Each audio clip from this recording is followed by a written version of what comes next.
السلام عليكم ورحمة الله وبركاته. بسم الله الرحمن الرحيم. الحمد لله رب العالمين، والصلاة والسلام على رسوله الأمين وعلى آله وصحبه أجمعين. أما بعد، رب اشرح لي صدري ويسر لي أمري واحلل عقدة من لساني يفقهوا قولي. أعوذ بالله من الشيطان الرجيم. بسم الله الرحمن الرحيم. واتقوا فتنة لا تصيبن الذين ظلموا منكم خاصة واعلموا أن الله شديد العقاب.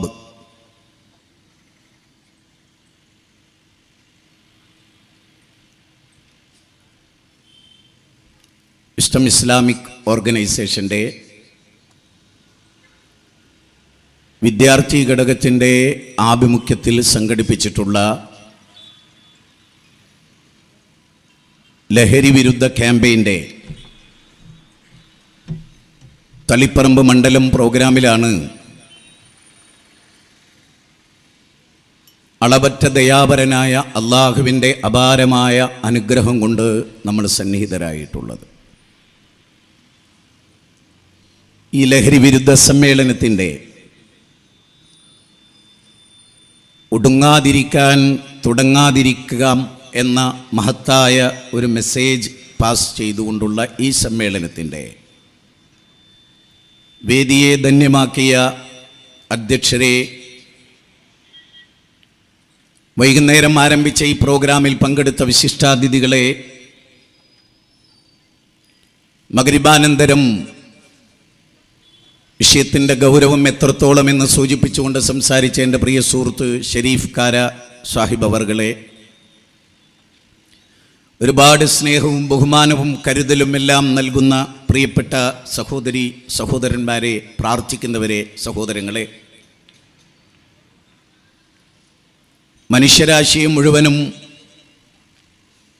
ആഴമേറി സ്പർശിച്ച് കടന്നു പോകുന്ന ഒരു വിഷയത്തെ സംബന്ധിച്ചുള്ള ചർച്ചയിലാണല്ലോ നമ്മൾ. ഇത്തരത്തിലുള്ള വിഷയത്തിൻ്റെ ഏറ്റവും വലിയ ഒരു പ്രത്യേകത, ഇത് ഏതെങ്കിലും ഒരു മതവിഭാഗത്തെയോ ജനവിഭാഗത്തെയോ ബാധിക്കുന്ന ഒരു വിഷയമല്ല എന്നുള്ള കാര്യമാണ് ഒന്നാമതായി എനിക്ക് സൂചിപ്പിക്കാനുള്ളത്. അധർമ്മങ്ങളുടെ, അരാജകത്വങ്ങളുടെ കുത്തൊഴുക്കുകൾ നടക്കുന്ന കാലത്ത് ധർമ്മം സ്ഥാപിക്കാൻ യുഗപുരുഷന്മാർ വരും എന്നാണ് ആർഷഭാരത ഗ്രന്ഥങ്ങൾ നമ്മെ പഠിപ്പിക്കുന്നത്. ഒരു ബഹുസ്വരതയുടെ നാടാണ് ഇന്ത്യ. ഒരുപാട് മതദർശനങ്ങൾ ഒന്നിച്ച് സമ്മേളിച്ച ഒരു നാട്ടിൽ മഹാത്മാഗാന്ധി ആഗ്രഹിച്ചത്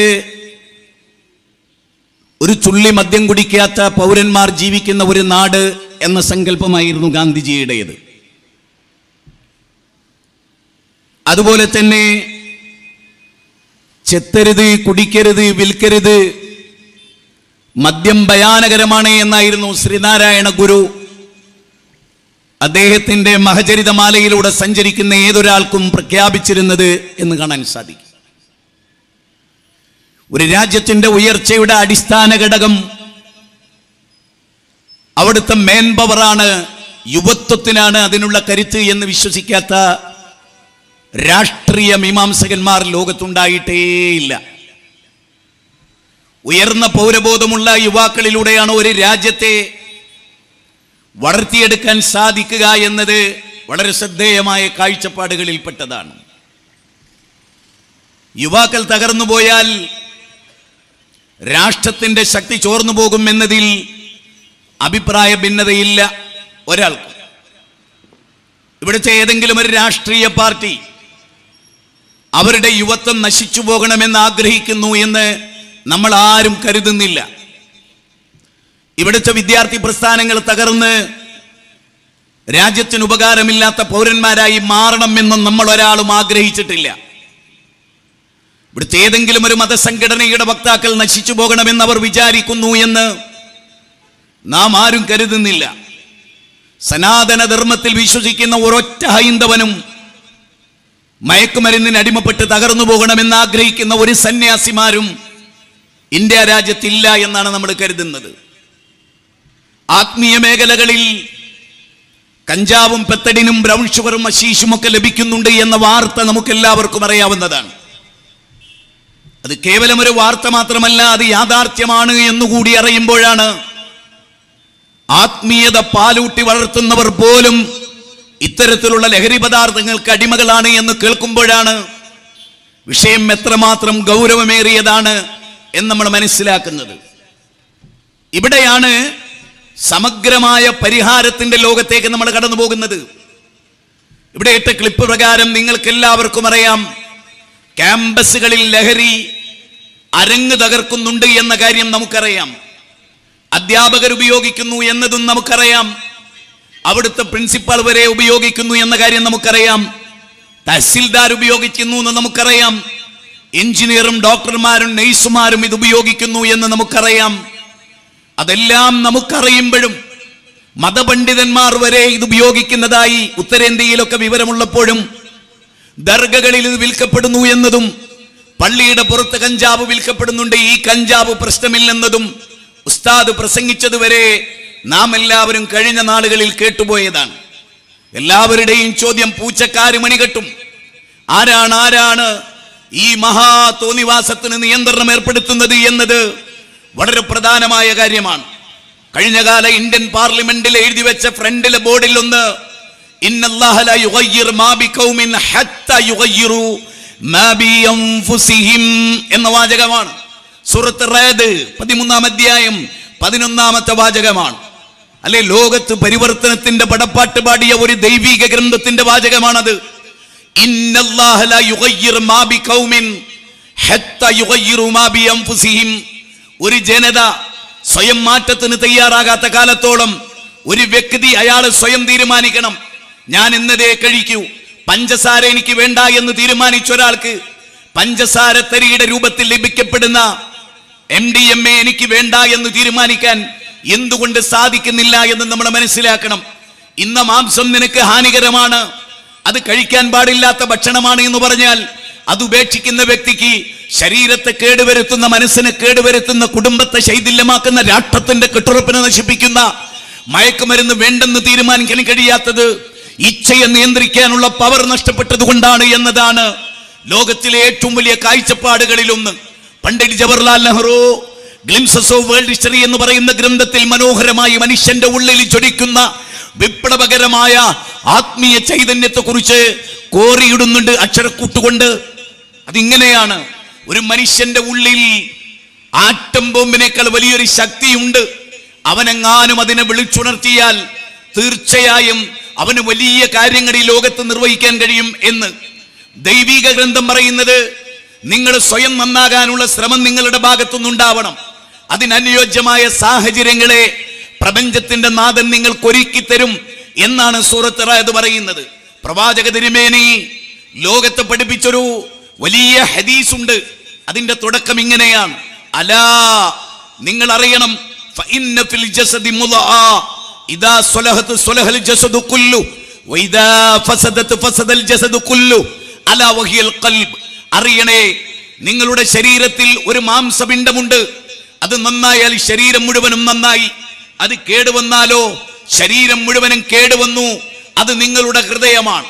ഹൃദയത്തിന്റെ ശുദ്ധിയിലൂടെയല്ലാതെ ലോകത്തെ മാറ്റാൻ ഒരാൾക്ക് സാധ്യമല്ല. ദൃഢചിത്തതയുള്ള മനസ്സിന്റെ ഉടമകൾക്കല്ലാതെ ഇച്ഛകളെ നിയന്ത്രിക്കാൻ കഴിയില്ല.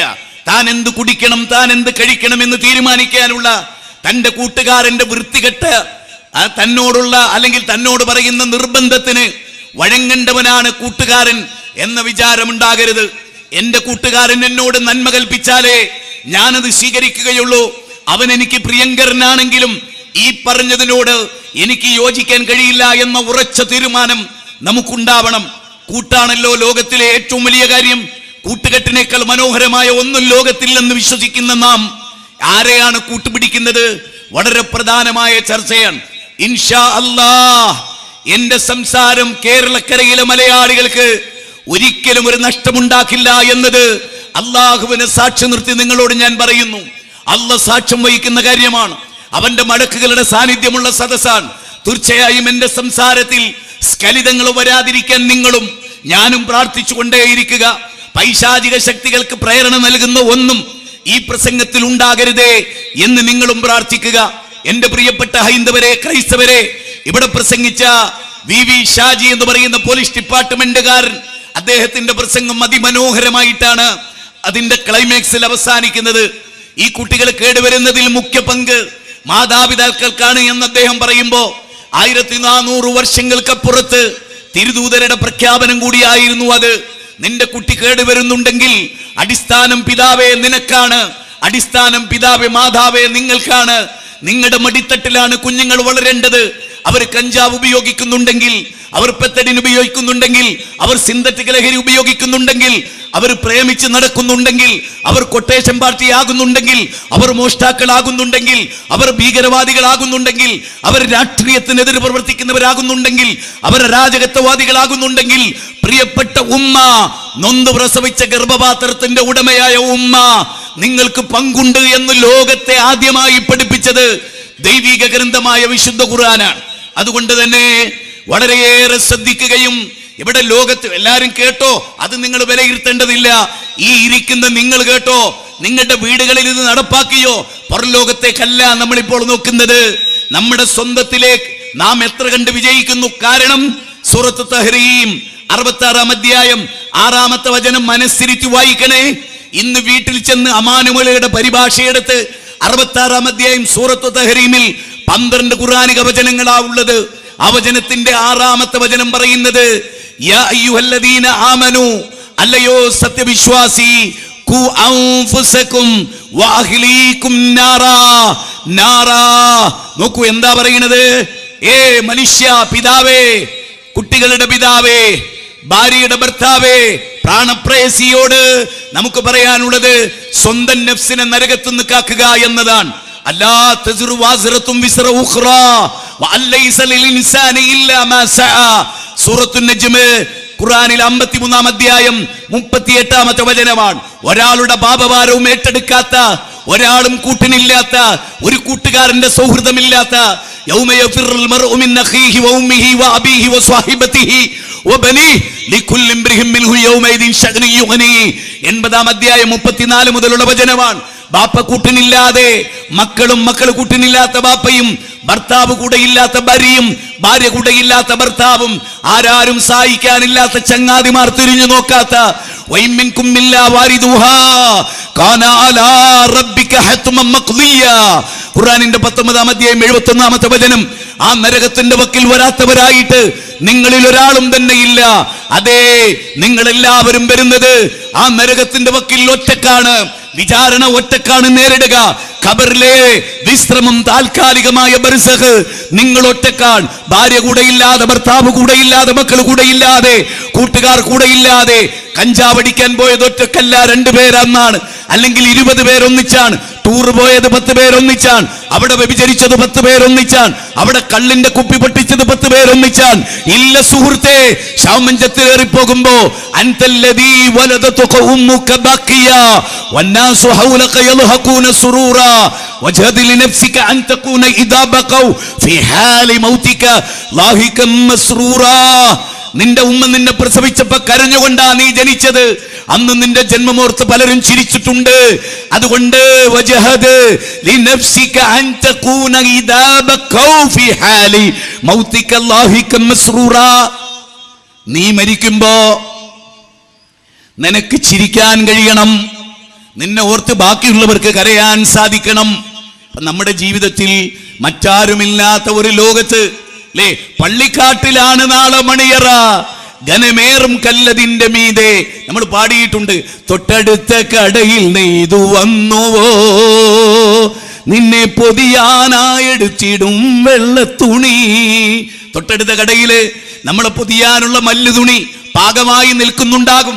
ഇന്ന് നമ്മൾ മരിച്ചാൽ, നാളെ നമ്മൾ മരിച്ചാൽ, ഈ മൈക്രോ സെക്കൻഡിൽ മരിച്ചു വീണാൽ, നമ്മൾ ജനിച്ചതിനും വളർന്നതിനും നമുക്ക് അനുഗ്രഹം നൽകിയതിനും എന്ത് നന്ദി കാണിച്ചു എന്നോർത്താൽ വട്ടപൂജ്യമായിട്ടാണ് റബ്ബിനെ കണ്ടുമുട്ടുന്നതെങ്കിൽ അറിയണം, അംഹസിബ്തും അൻ തദ്ഖുലുൽ ജന്ന വലമ്മാ യഅലമില്ലാഹു അല്ലദീന ജാഹദൂ മിൻകും വയഅലമസ് സ്വാബിരീൻ. നിങ്ങളെ പരീക്ഷിക്കുക തന്നെ ചെയ്യും. ത്യാഗം ആരൊക്കെയാണ് അനുഭവിക്കുന്നത്, ക്ഷമാവലംബികൾ ആരാണ് എന്ന് പരീക്ഷിക്കാതെ സ്വർഗത്തിന്റെ വാതിലുകൾ കടന്നു പോകാൻ നിങ്ങൾക്കൊരാൾക്ക് സാധ്യമല്ലെന്ന് 3-ാം അധ്യായം 142-ാമത്തെ വചനത്തിൽ പറയുന്നു. അമഹസിബ്തും അന്നമാ ഖലഖനാകും അബസൻ വഅന്നകും ഇലൈനാ ലാ തുർജഊൻ. അതല്ലടോ, പട്ടിയെ പോലെ, പന്നിയെ പോലെ, നാക്കാലികളെ പോലെ, പക്ഷികളെ പോലെ യൗകുലൂന കമാ തൗകുലുൽ അൻആമി വന്നാറു മസ്വല്ലഹും. തിന്നും കുടിച്ചും ഭോഗിച്ചും ആർത്തട്ടസിച്ചും ആനന്ദിച്ചും ലഹരി നുണഞ്ഞും ഈ ലോകത്തോടുകൂടി ജീവിതം അവസാനിക്കും എന്ന് നിങ്ങൾ വിചാരിക്കുന്നുണ്ടോ എന്ന് അല്ലാഹു ചോദിക്കുകയാണ്. ഖുർആനിന്റെ 23-ാം അധ്യായം 115-ാമത്തെ വചനത്തിലൂടെ, അടുത്ത വാചകത്തിലൂടെ അല്ലാഹു ചോദിക്കുന്നത് അയഹ്സബുൽ ഇൻസാനു അൻ യുത്റക സുദാ അലം യകുൻ നുത്ഫതൻ മിൻ മനിയ്യിൻ യുംനാ സുമ്മ കാന അലഖതൻ ഫഖലഖ ഫസവ്വാ ഫജഅല മിൻഹു സൗജൈനി ദക്കറ വൽ ഉൻസാ അലൈസ ദാലിക ബിഖാദിരിൻ അലാ അൻ യുഹയ്യൽ മൗതാ. സൂറത്ത് ഖിയാമ 36 മുതൽ 75-ാം അധ്യായം 36 മുതൽ 40 വരെയുള്ള വചനം. നിന്നെ വെറുതെ അങ്ങ് വിട്ടേക്കും എന്ന് നീ വിചാരിക്കുന്നുണ്ടോ? ഐനൽ മഫർ, എങ്ങോട്ടാ നീ ഓടുന്നത്? ഒരു നാട്ടക്കുറിയിലേക്ക് ഓടുന്ന പോലെ ദൈവസന്നിധിയിൽ മനുഷ്യർ സന്നിഹിതരാകും. അന്ന് ആ ദിനം രക്ഷപ്പെടാനുള്ള വഴിയെന്ത്? നേരത്തെ ഷെരീഫ് കാല പറഞ്ഞു, ആരോഗ്യം കേടുവരുത്തുന്നത് കൊണ്ടാണോ മദ്യപേക്ഷിച്ചത്? ആരോഗ്യം ഉണ്ടായി എന്ന് വരും, ജീവിതം ഉണ്ടാവൂല. മയക്കുമരുന്ന് ഒഴിവാക്കുന്നത് എന്തുകൊണ്ട്? എന്റെ നാഥൻ പറഞ്ഞു, ഞാൻ നിനക്ക് ഗിഫ്റ്റായി തന്നത് ആ ശരീരം. ആ ശരീരം വലാ തഖ്തുലൂ അൻഫുസകും, നിന്റെ ശരീരത്തെ നീ കൊല്ലരുത്, നിന്റെ ശരീരത്തെ നീ നശിപ്പിക്കരുത്, നിന്റെ ആന്തരിക അവയവങ്ങളെ നീ തകർക്കരുത്. കർള് സീറോസിസ് വരുന്നതിന് കാരണം അത് മയക്കുമരുന്നാവാം, കഞ്ചാവാകാം, മദ്യമാകാം, പുകവലിയാകാം, നിക്കോട്ടിനാവാം, എന്താവട്ടെ അത് നിന്റെ ശരീരത്തെ നശിപ്പിക്കുന്നതാണ്. الذين يتبعون الرسول النبي الأمي الذي يجدونه مكتوبا عندهم في التوراة والإنجيل يأمرهم بالمعروف وينهاهم عن المنكر ويحل لهم الطيبات ويحرم عليهم الخبائث ويضع عنهم مصرهم والأغلال التي كانت عليهم فالذين آمنوا به وعزروا به. നോക്കൂ, അല്ലാഹു പറയാൻ റസൂലിന്റെ നിയോഗത്തെ പറ്റി പറഞ്ഞാണ്. തൗറാത്തിലും ഇഞ്ചീലിലും പേര് പറയപ്പെട്ട ഒരു പ്രവാചകൻ, തൗറാത്തിൽ പേര് പറയപ്പെട്ട പ്രവാചകൻ, ഇഞ്ചീലിൽ പേര് പറയപ്പെട്ട പ്രവാചകൻ, ലോകവേദങ്ങളിൽ പേര് പറയപ്പെട്ട പ്രവാചകൻ, മ്ലേച്ഛാചാര്യേണ സമുന്നിത മുഹമ്മദ് ഇദിക്കാതെ ശിഷ്യശാഖാ സമുന്നിതം ലിംഗച്ഛേദ ശിഖാഹീന. കൃഷ്ണദ്വൈവായന വേദവ്യാസൻ ഭവിഷ്യൽ പുരാണത്തിൽ പറഞ്ഞതാ. ആ പ്രവാചകൻ വരും, ആ പ്രവാചകൻ ലോകത്ത് നന്മ പഠിപ്പിക്കും. ശരി എന്തെന്ന്, തെറ്റെന്തെന്ന്, ധർമ്മം എന്തെന്ന്, അധർമ്മം എന്തെന്ന്, എന്ത് കഴിക്കാം, എന്ത് കഴിച്ചുകൂടെ എന്ന്, നീതിയും അനീതിയും എന്ത് വേർതിരിച്ചു പഠിപ്പിച്ചു. ആരാണുമ്മ, ആരാണുപ്പ എല്ലാം പഠിപ്പിച്ചു. എന്നിട്ട് അതിനനുസരിച്ച് ജീവിച്ചാൽ ഉണ്ടാകുന്ന മെച്ചങ്ങൾ പഠിപ്പിച്ചു. അങ്ങനെ ഒരു പ്രവാചകൻ ലോകത്ത് വന്നിട്ട് പറഞ്ഞു, ഇവിടെ ഇരിക്കുന്ന ആളുകൾ, ഞാനൊരു ബാപ്പാന്റെ മോനാണല്ലോ, എന്റെ ഉപ്പ ജീവിച്ചിരിപ്പുണ്ട്, ഉമ്മ മരിച്ചുപോയി, എന്റെ ഉപ്പ എന്നെ വളർത്തി പുകവലി പോലുമില്ലാതെ. എന്റെ ഉപ്പയെ ഞാൻ കണ്ടു ഖുർആൻ ഓതുന്ന വ്യക്തിയായി, എന്റെ ഉപ്പയെ ഞാൻ കണ്ടു ദുഹാ നമസ്കരിക്കുന്നവനായി, എന്റെ ഉപ്പയെ ഞാൻ കണ്ടു പള്ളിയിലേക്ക് പോകുന്നവനായി. എന്റെ ഉപ്പന്റെ കൈ പിടിച്ചു, എനിക്ക് പേരിട്ടു, നല്ല പേരിട്ടു, എന്നെ കൈപിടിച്ചു നടത്തി. എന്റെ ബാപ്പയാണ് ഇന്നും എന്റെ റോൾ മോഡൽ. ഒരു വേള ഞാൻ സ്വഹാബിമാരെ കണ്ടിട്ടില്ല, നബിയെ ഞാൻ കണ്ടിട്ടില്ല. പക്ഷേ നബിയെ ഞാൻ കാണുന്നത്, സഹാബിമാരെ കാണുന്നത് 84 വയസ്സുള്ള എന്റെ ഉപ്പയിലൂടെയാണ്. ഞാൻ കണ്ടതും സിറാജുൽ ഇസ്ലാം കണ്ടതും സൽമാൻ വാരിയ കണ്ടതും മുഹമ്മദ് മുസ്തഫ കണ്ടതും ഫസീല കണ്ടതും ആ ഉപ്പാനെയാണ്. ആ ഉപ്പ ഞങ്ങളെ പുകവലിപ്പിച്ചില്ല, ആ ഉപ്പ ഞങ്ങളെ കഞ്ചാവടിച്ചില്ല. ഞങ്ങളുടെ ഉപ്പ കഞ്ചാവ് കഴിച്ച് ഉമ്മാനെ തല്ലുന്നത് ഞങ്ങൾ കണ്ടില്ല. ഞങ്ങളുടെ ഉപ്പ മദ്യപിച്ച് വന്ന് ചീത്ത പറയുന്നത് ഞങ്ങൾ കണ്ടില്ല. അതുകൊണ്ട് തന്നെ ഞങ്ങൾക്ക് അതിലേക്കുള്ള പ്രേരണ ഉണ്ടായില്ല. ഞങ്ങളെ വളർത്തിയ അധ്യാപകർ ഇതൊന്നും ചെയ്യുന്നവരായി ഞങ്ങൾ കണ്ടില്ല. അവർ മൂല്യമുള്ളവരായിരുന്നു, നല്ല അധ്യാപകരായിരുന്നു, മേന്മയേറിയവരായിരുന്നു. കാലം അതിന്റെ അനുസൂതമായ പ്രവാഹമുണ്ടായി. ഇന്ന് നമ്മുടെ പാഠ്യപദ്ധതികളിൽ ഇതൊന്നും കുഴപ്പമില്ലെന്ന് പഠിപ്പിക്കുന്ന വിദ്യാഭ്യാസ മന്ത്രിമാരുണ്ടായി, വിദ്യാഭ്യാസ വിചക്ഷണന്മാരുണ്ടായി, യുക്തിവാദികളുണ്ടായി, ഫ്രീ തിങ്കേഴ്സ് ഉണ്ടായി, ലിബറലുകൾ ഉണ്ടായി. പാഠ്യപദ്ധതി പോലും വൃത്തികെട്ട ഗ്രന്ഥങ്ങളായി മാറി. സമൂഹത്തെ കേടുവരുത്താൻ സുസംഘടിതമായ ശാസ്ത്രീയമായ പ്രവർത്തനങ്ങൾ ഉണ്ടായി. അപ്പോൾ അത് കേടുവന്നു. നാം ആരെയാണ് കണ്ടുപിടിക്കേണ്ടത്? നാം ആരെയാണ് സ്വീകരിക്കേണ്ടത്? നാം ആരെയാണ് ഉൾക്കൊള്ളേണ്ടത്? നാം ആരെ മോഡലാക്കണം? ഇതൊന്നും ഇവിടെ ആരും ചർച്ച ചെയ്യപ്പെടുന്നില്ല. ഓക്കെ, യദാ യദാ ഹി ധർമ്മസ്യ ഗ്ലാനിർഭവതി ഭാരത അഭ്യുത്ഥാനമധർമ്മസ്യം തദാത്മാനം സൃജമ്യഹം പരിത്രാണായ സാധൂനാം വിനാശായ ച ദുഷ്കൃതാം ധർമ്മസംസ്ഥാപനാർത്ഥായ സംഭവാമി യുഗേ യുഗേ. ശ്രീമദ് ഭഗവത്ഗീതയുടെ 4-ാം അധ്യായം 7-8 ശ്ലോക. ശ്രുമേ പരം വജ. അർജുന, ഞാൻ പറയുന്നത് നീ ഒന്ന് ശ്രദ്ധിച്ചു കേൾക്ക്. അർജുന, ഞാൻ പറയുന്നത് നീ ഒന്ന് ശ്രദ്ധിച്ചു കേൾക്ക്. അതാണ് മഹാഭാരതത്തിന്റെ ഭഗവത്ഗീതയുടെ തുടക്കം. 18 അധ്യായമാണ് അതിലുള്ളത്.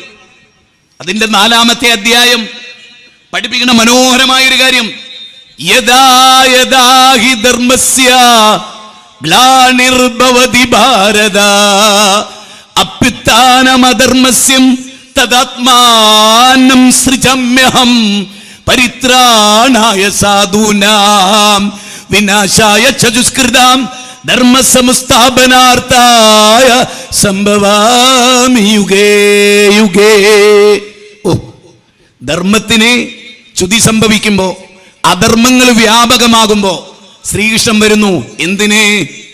കഞ്ചാവ് അടിക്കരുത് എന്ന് പറയാൻ, കള്ളു കുടിക്കരുത് എന്ന് പറയാൻ, ബാബരി മസ്ജിദ് പൊളിക്കരുത് എന്ന് പറയാൻ. ഗാന്ധിജിയോട് ചോദിക്കുന്നുണ്ട്, രാമായണം വായിച്ചപ്പോ എന്തേ മനസ്സിലായത്? മാനിഷാദ പ്രതിഷ്ഠ. എനിക്ക് മനസ്സിലായത് മാനിഷാദ, അരുത് കാട്ടാള, അരുത് കാട്ടാള, അരുതായ്മകൾ പാടില്ല എന്ന വാചകമാണ് അല്ലേ? നിങ്ങൾ ആലോചിച്ചു, ശ്രീരാമൻ ലക്ഷ്മണനോട് പറയുന്ന വാക്കെന്താണ്? ചക്ഷുശ്രവണകളസ്തമാന്തർദുരം ഭക്ഷണത്തിനപേക്ഷിക്കുന്ന പോൽ കാലാഹിന പരിഗ്രസ്തമാം ലോകം ആലോലഛേദസ ഭോഗങ്ങൾ തേടുന്നു. ലോകത്ത് സുഖലോലുപത തേടുന്നവർ, പണമുണ്ടാക്കാൻ ആഗ്രഹിക്കുന്നവർ, മനുഷ്യർ നശിച്ചാലും പണം ഉണ്ടാക്കണമെന്നുള്ള കൊതി, എല്ലാവരെയും ചൂഷണം ചെയ്യണമെന്ന ആഗ്രഹം. അതുകൊണ്ടാണ് ശ്രീബുദ്ധൻ പറഞ്ഞതും ആഗ്രഹങ്ങളാണ് ജീവിത സുഖങ്ങളാണ്, ലോകത്തിലെ അഭിവൃദ്ധിയെക്കുറിച്ചുള്ള പ്രതീക്ഷകളാണ്, ലളിത ജീവിതത്തിന് വിരുദ്ധമായ ചിന്തകളാണ്, പണമുണ്ടാക്കാനുള്ള ആഗ്രഹമാണ് തിന്മകൾ ചെയ്യാനുള്ള പ്രചോദനം. കൃത്യമാണ്. എന്നിട്ട് പാവപ്പെട്ടവരെ സംരക്ഷിക്കാൻ, ദുഷ്ടജനങ്ങളെ നിഗ്രഹിക്കാൻ, ഒന്നുകൂടി ക്ലിയറായി പറഞ്ഞാൽ RSSനെ പിടിച്ചു കെട്ടാൻ ശ്രീകൃഷ്ണൻ യുഗങ്ങൾ തോറും അവതരിക്കുന്നു എന്ന് ഭഗവത്ഗീതയിൽ പറയാണ്. തെമ്മാടികളുടെ കൈക്ക് പിടിക്കാൻ. തെമ്മാടി ആരായാലും ആ ധർമ്മം ഇവിടെ നടക്കണം. ഇസ്ലാം പറഞ്ഞത് എന്താ അറിയോ? ഇസ്ലാം അതിന് പറഞ്ഞ വലിയൊരു കാര്യമുണ്ട്. അത് ഞാനിവിടെ സദസ്സിന് പറയാൻ പരിഹാരമാണ് കേട്ടോ പറയുന്നത്. പ്രശ്നം ഇവിടെ അവതരിപ്പിച്ചു. പോലീസുകാരൻ പറഞ്ഞില്ലേ ഒരു കുട്ടിയുടെ കഥ? പോലീസുകാരനൊരു കുട്ടിയുടെ കഥ പറഞ്ഞില്ലേ? ആ കുട്ടി പറഞ്ഞ കഥ പറഞ്ഞില്ലേ? അച്ഛൻ പുകച്ചുരുള് അന്തരീക്ഷത്തിലേക്ക് വിടും. അച്ഛന്റെ കൂട്ടുകാരൻ വന്നിട്ട് മനോഹരമായി ഉരുളയായിട്ട് 0 ആയിട്ട്. പക്ഷെ കുട്ടി മനസ്സിലാക്കില്ല, ആ 0 എന്ന് പറഞ്ഞാൽ ജീവിതം 0 ആക്കുന്ന പരിപാടിയാണ് അതിന്റെ അർത്ഥം. പോലീസുകാരൻ പ്രസംഗിക്കുമ്പോൾ ഞാനിവിടെ അല്ല, പക്ഷെ ഞാനത് കേട്ടു, ലൈവായിട്ട് കേട്ടു. അത് കേട്ടപ്പോൾ എനിക്ക് വല്ലാത്ത ഇഷ്ടം തോന്നി. യഥാർത്ഥത്തിലുള്ള മർമ്മ അദ്ദേഹം പറഞ്ഞു. ഞാൻ അതിനെയാണ് വികസിപ്പിക്കുന്നത്. കുറ്റവാളികൾ മാതാപിതാക്കളാണ്. അത് അദ്ദേഹത്തിന്റെ വാക്കല്ല, പ്രവാചകന്റെ വാക്കാണ്.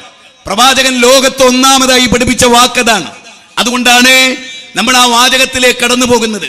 അപ്പൊ ഇവിടെ വിശുദ്ധ ഖുർആൻ പറയുന്ന ഒരു 5-6 ഖുർആനിക വചനം ഞാൻ പെട്ടെന്ന് പറഞ്ഞു പോകാം. എല്ലാവരും ശ്രദ്ധിച്ചോളൂ. ഉമ്മമാർക്ക് വലിയ പങ്കുണ്ട്. കുട്ടികളുടെ കാര്യത്തിൽ പരാജയപ്പെട്ടു പോയത് പുരുഷന്മാരെക്കാൾ ഉമ്മമാരാണ് എന്ന് നമുക്ക് മനസ്സിലാക്കാൻ കഴിയും. അതെങ്ങനെയാണെന്ന് കൂടി ഞാൻ പറഞ്ഞു തരാം. നിങ്ങൾ ആരെയും പേടിപ്പെടുത്താനോ കുറ്റപ്പെടുത്താനോ ഞാൻ ഉദ്ദേശിക്കുന്നില്ല. മറിച്ച് ഈ സമൂഹം നന്നാകണമെന്ന് ആഗ്രഹിക്കുന്നു, ഈ സമൂഹം ഭദ്രമാകണമെന്ന് ആഗ്രഹിക്കുന്നു, കെട്ടുറപ്പുള്ള ഒരു രാഷ്ട്രമുണ്ടാകണമെന്ന് കൊതിക്കുന്നു, അന്തസ്സുള്ള ഒരു സ്കൂൾ ഉണ്ടാകണമെന്ന് വിചാരിക്കുന്നു, ധാർമ്മികതയുടെ പരിപാലകരായ നല്ല മക്കൾ ഉണ്ടാകണമെന്ന് കൊതിക്കുന്നു. അതൊരു വലിയ തെറ്റല്ല, ഒരു അപരാധമല്ലല്ലോ. അല്ല. അതുകൊണ്ട് തന്നെ വളരെ വളരെ ഗൗരവമായി വിശുദ്ധ ഖുർആൻ മുസ്ലിങ്ങളെ പറ്റി പറഞ്ഞ ഇവിടെ ഒരുപാട് ആളുകളുണ്ട്. IUMLA കാണുന്നുണ്ട്, ലീഗിനെ നമ്മൾ കാണുന്നുണ്ട്. ഇവിടെ മുസ്ലിങ്ങളെ SSFും SKSSFും ഉണ്ട്, ജമാഅത്തെ ഇസ്ലാമി ഉണ്ട്, പോപ്പുലർ ഫണ്ട് ഉണ്ട്, തബ്ലീഗ് ജമാഅത്ത് ഉണ്ട്, മുജാഹിദുകളിൽ ഒരുപാട് വിഭാഗമുണ്ട്, എല്ലാവരും ഉണ്ട്. ശരി, എന്നിട്ട് 3.5 കോടി കേരളീയനിൽ 1 കോടിയിലധികം വരുന്ന മുസ്ലിങ്ങളുടെ ധാർമ്മിക നിലവാരം എന്താണ്? എപ്പോഴെങ്കിലും പരിശോധിച്ചിട്ടുണ്ടോ?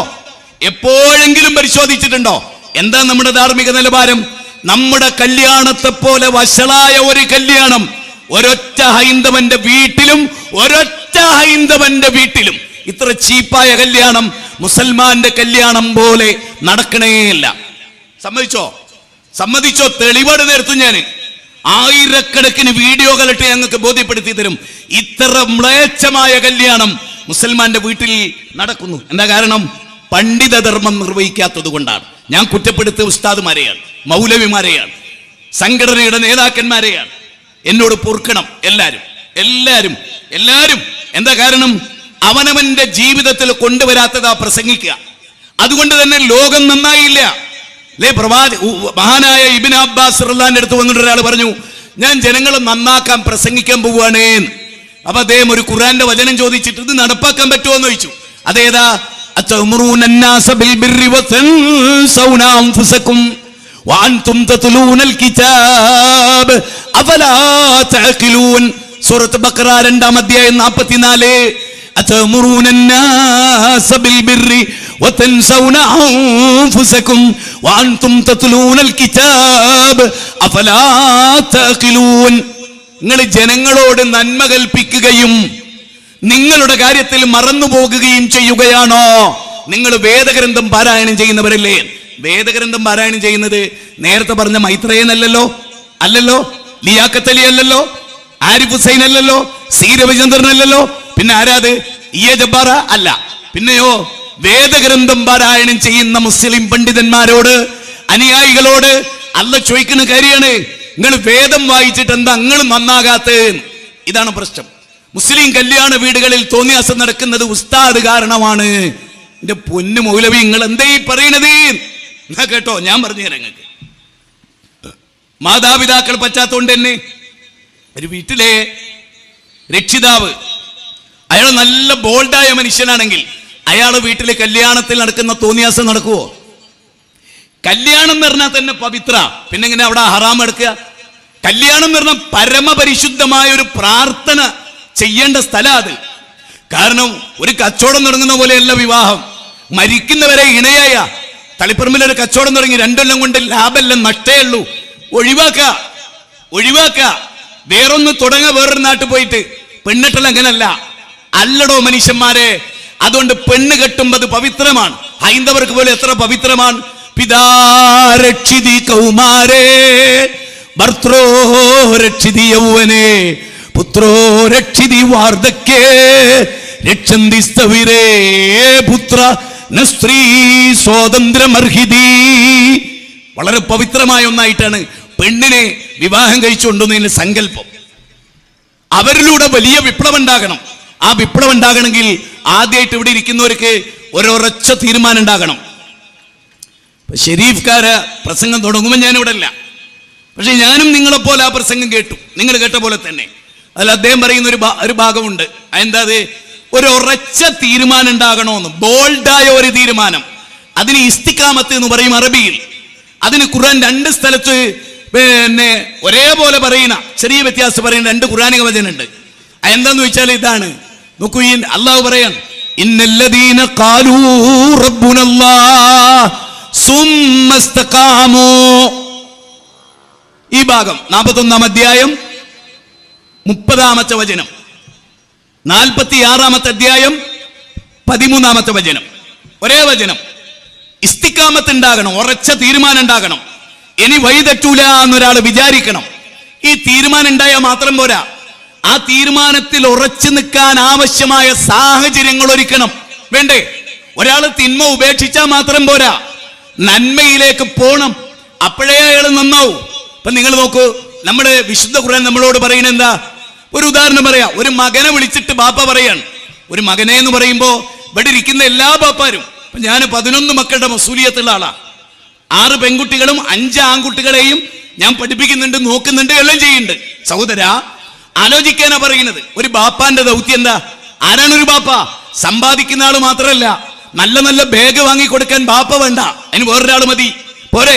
നല്ലൊരു ഡ്രസ്സ് എടുത്തു കൊടുക്കാൻ ബാപ്പ വേണോ? പൈസ ഉണ്ടെങ്കിൽ വേറൊരാൾ വാങ്ങി കൊടുക്കൂലേ? ഇല്ലേ? നല്ല നല്ല ഭക്ഷണം വാങ്ങി കൊടുക്കാൻ ഒരു അയൽവാസി ചെക്കൻ തയ്യാറായ പോരെ? പൈസ എന്റെ കൈ കൊടുത്തോ വാങ്ങി കൊടുക്കൂലേ? കൊടുക്കും. അപ്പൊ ബാപ്പാക്ക് ആ ദൗത്യമല്ല ഉള്ളത്. പിന്നെ എന്താ ദൗത്യം? ഇന്ന് ഇൻഷാ അല്ലാഹ് ഈ തളിപ്പറമ്പിലെ ഈ കോർണറിൽ ചില തീരുമാനമായിട്ടേ നിങ്ങൾ എണീറ്റ് പോകാവൂ. ആ തീരുമാനം ഇന്ന് വീട്ടിൽ പോയിട്ട് നടപ്പാക്കണം. എങ്കിൽ വിപ്ലവകരമായ പരിവർത്തനം നമ്മുടെ വീട്ടിൽ നടക്കും. ഖുഅൻഫുസകും വഅഹ്ലീകും നാറ, സ്വന്തത്തെയും മക്കളെയും ഭാര്യയെയും വഅതിൽ ഖുർബ ഹഖഹു, ഏറ്റവും അടുത്തവരുമായുള്ള അവകാശങ്ങളെ എല്ലാം നിങ്ങൾ നിർവഹിക്കുമ്പോൾ ഫഅൻദിർ അശീറതകൽ അഖ്റബീൻ. റസൂലിനോട് അല്ലാഹ് പറഞ്ഞാണ് 26-ാം അധ്യായത്തിന്റെ 214-ാമത്തെ വചനമാണ്. സൂറത്ത് ശുഅറാന്റെ 214. അതിന്റെ അർത്ഥം, ഇവിടെ ഇരിക്കുന്നവരൊക്കെ എളാപ്പ, മൂത്താപ്പ, അമ്മായി, മക്കള്, തന്റെ മരുമകളുടെ വീട്, കുടുംബം, എങ്ങനെ അങ്ങനെ ചിന്തിച്ചിട്ട് ഈ ആയത്തൊന്ന് ശ്രദ്ധിച്ചേ. ഉദാഹരണം, എന്നോട് റബ്ബ് പറയണെന്ന് വിചാരിക്കുക, എന്നോട് പറയും, മുജാഹിദ്, നിന്റെ ഉപ്പ, നിന്റെ ഉമ്മ, നിന്റെ കുടുംബം, നിന്റെ ജ്യേഷ്ഠാനുജന്മാര്, അമ്മായി, അമ്മായിയുടെ മക്കള്, എളാപ്പ, മൂത്താപ്പ, ഉമ്മയുടെ അനുജത്തി, കുടുംബം, ഇവരൊക്കെ വിളിക്കണം. അള്ളാഹ് പറയാൻ, റസൂൽ അവരൊക്കെ വിളിച്ചു. എന്നിട്ട് പറഞ്ഞു, സഫിയ, എന്റെ അമ്മായിയുടെ എല്ലാ ആളുകളെയും വിളിച്ചു. ദാ നരകമുണ്ടിട്ടോ, അതിൽ നിങ്ങളെ രക്ഷപ്പെടുത്താൻ എനിക്ക് കഴിയൂലെന്ന് പഠിപ്പിച്ചു. മോളെ ഫാത്തിമ, നിന്നെ നരകത്തിൽ നിന്ന് രക്ഷപ്പെടുത്താൻ ബാപ്പാക്ക് കഴിയൂല മോളെ. ബാപ്പ വന്നത് ഈ ദൗത്യം നിർവഹിക്കാനാണ്.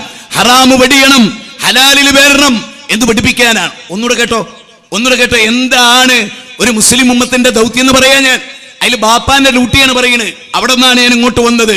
യാ ബുനയ്യ, എന്റെ പൊന്നുമോനെ, എന്റെ പൊന്നുമോനെ. ഒന്നാമത്തെ വിളി ഈ പൊന്നുമോനെ എന്ന് വിളിക്കുന്നത്.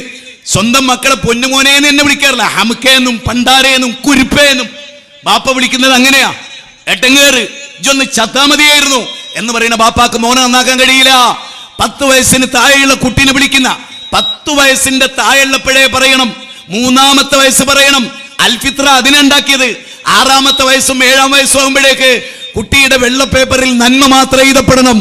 മനസ്സിലായോ? അതിനാണ് ഇവിടെ പറയുന്നത്, യാ ബുനയ്യ, എന്റെ പൊന്നു മോനെ, ശിർക്ക് ചെയ്യരുതേ മോനെ. ഈ പ്രപഞ്ചത്തെ സൃഷ്ടിച്ചൊരു നാഥനുണ്ട് മോനെ. ശമ്മ ഇസ്രായേല അഡോണയലോഹിൻ അഡോണയഹ്, അല്ലെ? മാർക്കോസിന്റെ 12-ാം അധ്യായം 29-ാമത്തെ വചനം. ത്വമേകം ശരണ്യം ത്വമേകം വരണ്യം ത്വമേകം ജഗത്കർത്തൃ ത്വമേകം വരണ്യം പറഞ്ഞു കൊടുക്കാണ്. ദൈവേകനാണ്. അന്തം തമാ പ്രവിശന്തിയേ സംഭൂത്യം ഉപാസതേ തദോ ഭൂജഗീപതേ യഹ്സംഭൂത്യമൃതഃ. ഈശാവാസോപനിഷത്ത് 12-ാമത്തെ ശ്ലോകം. സൃഷ്ടിപൂജ പാടില്ല. ബാപ്പ മകനെ ഒന്നാമതായി പഠിപ്പിക്കേണ്ടത്, അച്ഛൻ മകനെ ഒന്നാമതായി പഠിപ്പിക്കേണ്ടത് ഏകം സദ്ബഹുദാ വിപ്രാവദന്തി എന്ന ആശയമാണ്. അതെ, ആ ആശയം ഹിരണ്യഗർഭഃ സമവർത്തദാഗ്രേ ഭൂതസ്യ ജാത പതിരേക ആസീത് സദാധാര പൃഥ്വിയും ദ്യാമുദേവായ കശ്മൈ ദേവായ ഹവിഷാവിദേമാം. ആകാശഭൂമികളെ സൃഷ്ടിച്ചൊരു ദൈവമുണ്ട് മോനെ. അല്ലേ? ഋഗ്വേദം 10-ാം മണ്ഡലം 121-ാമത്തെ സൂക്തം 1-ാമത്തെ റിക്കിൽ ഏകദൈവത്തെ കുറിച്ച് പറയുന്നു. കുട്ടിയുടെ ഹൃദയത്തിൽ ഏകദൈവ വിശ്വാസം ഉണ്ടാവണം. മുഹമ്മദ് നബി 13 കൊല്ലക്കാലം ആയിഷ ബീവി, സ്ത്രീകളെ പ്രത്യേകം ശ്രദ്ധിച്ചോ, സഹോദരങ്ങളെ പ്രത്യേകം നോട്ട് ചെയ്തോ, സംഘടനകളെ പ്രത്യേകം എഴുതിക്കോ, സംഘടനയിലെ നേതാക്കന്മാരെ പ്രത്യേകം ശ്രദ്ധിച്ചോളൂ.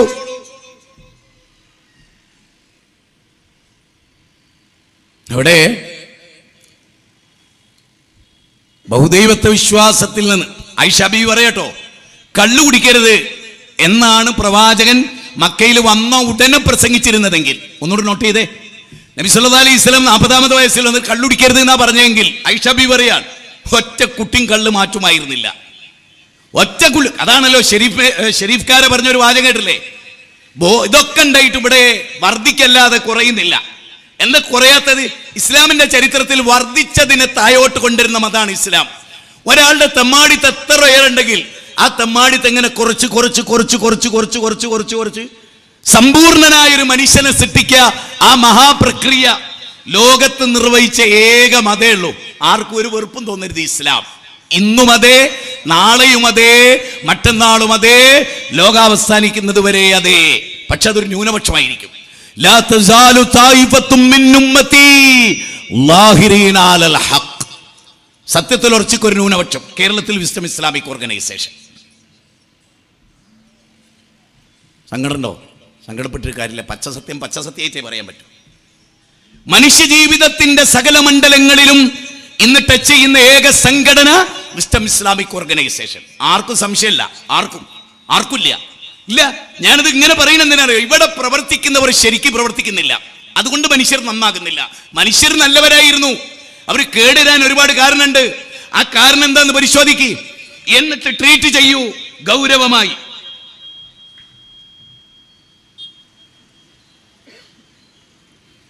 സഹോദരങ്ങളെ, വലിയൊരു പ്രോഗ്രാമാണിത്. സാമ്പത്തികമായി വലിയ ബാധ്യത ഉണ്ട്.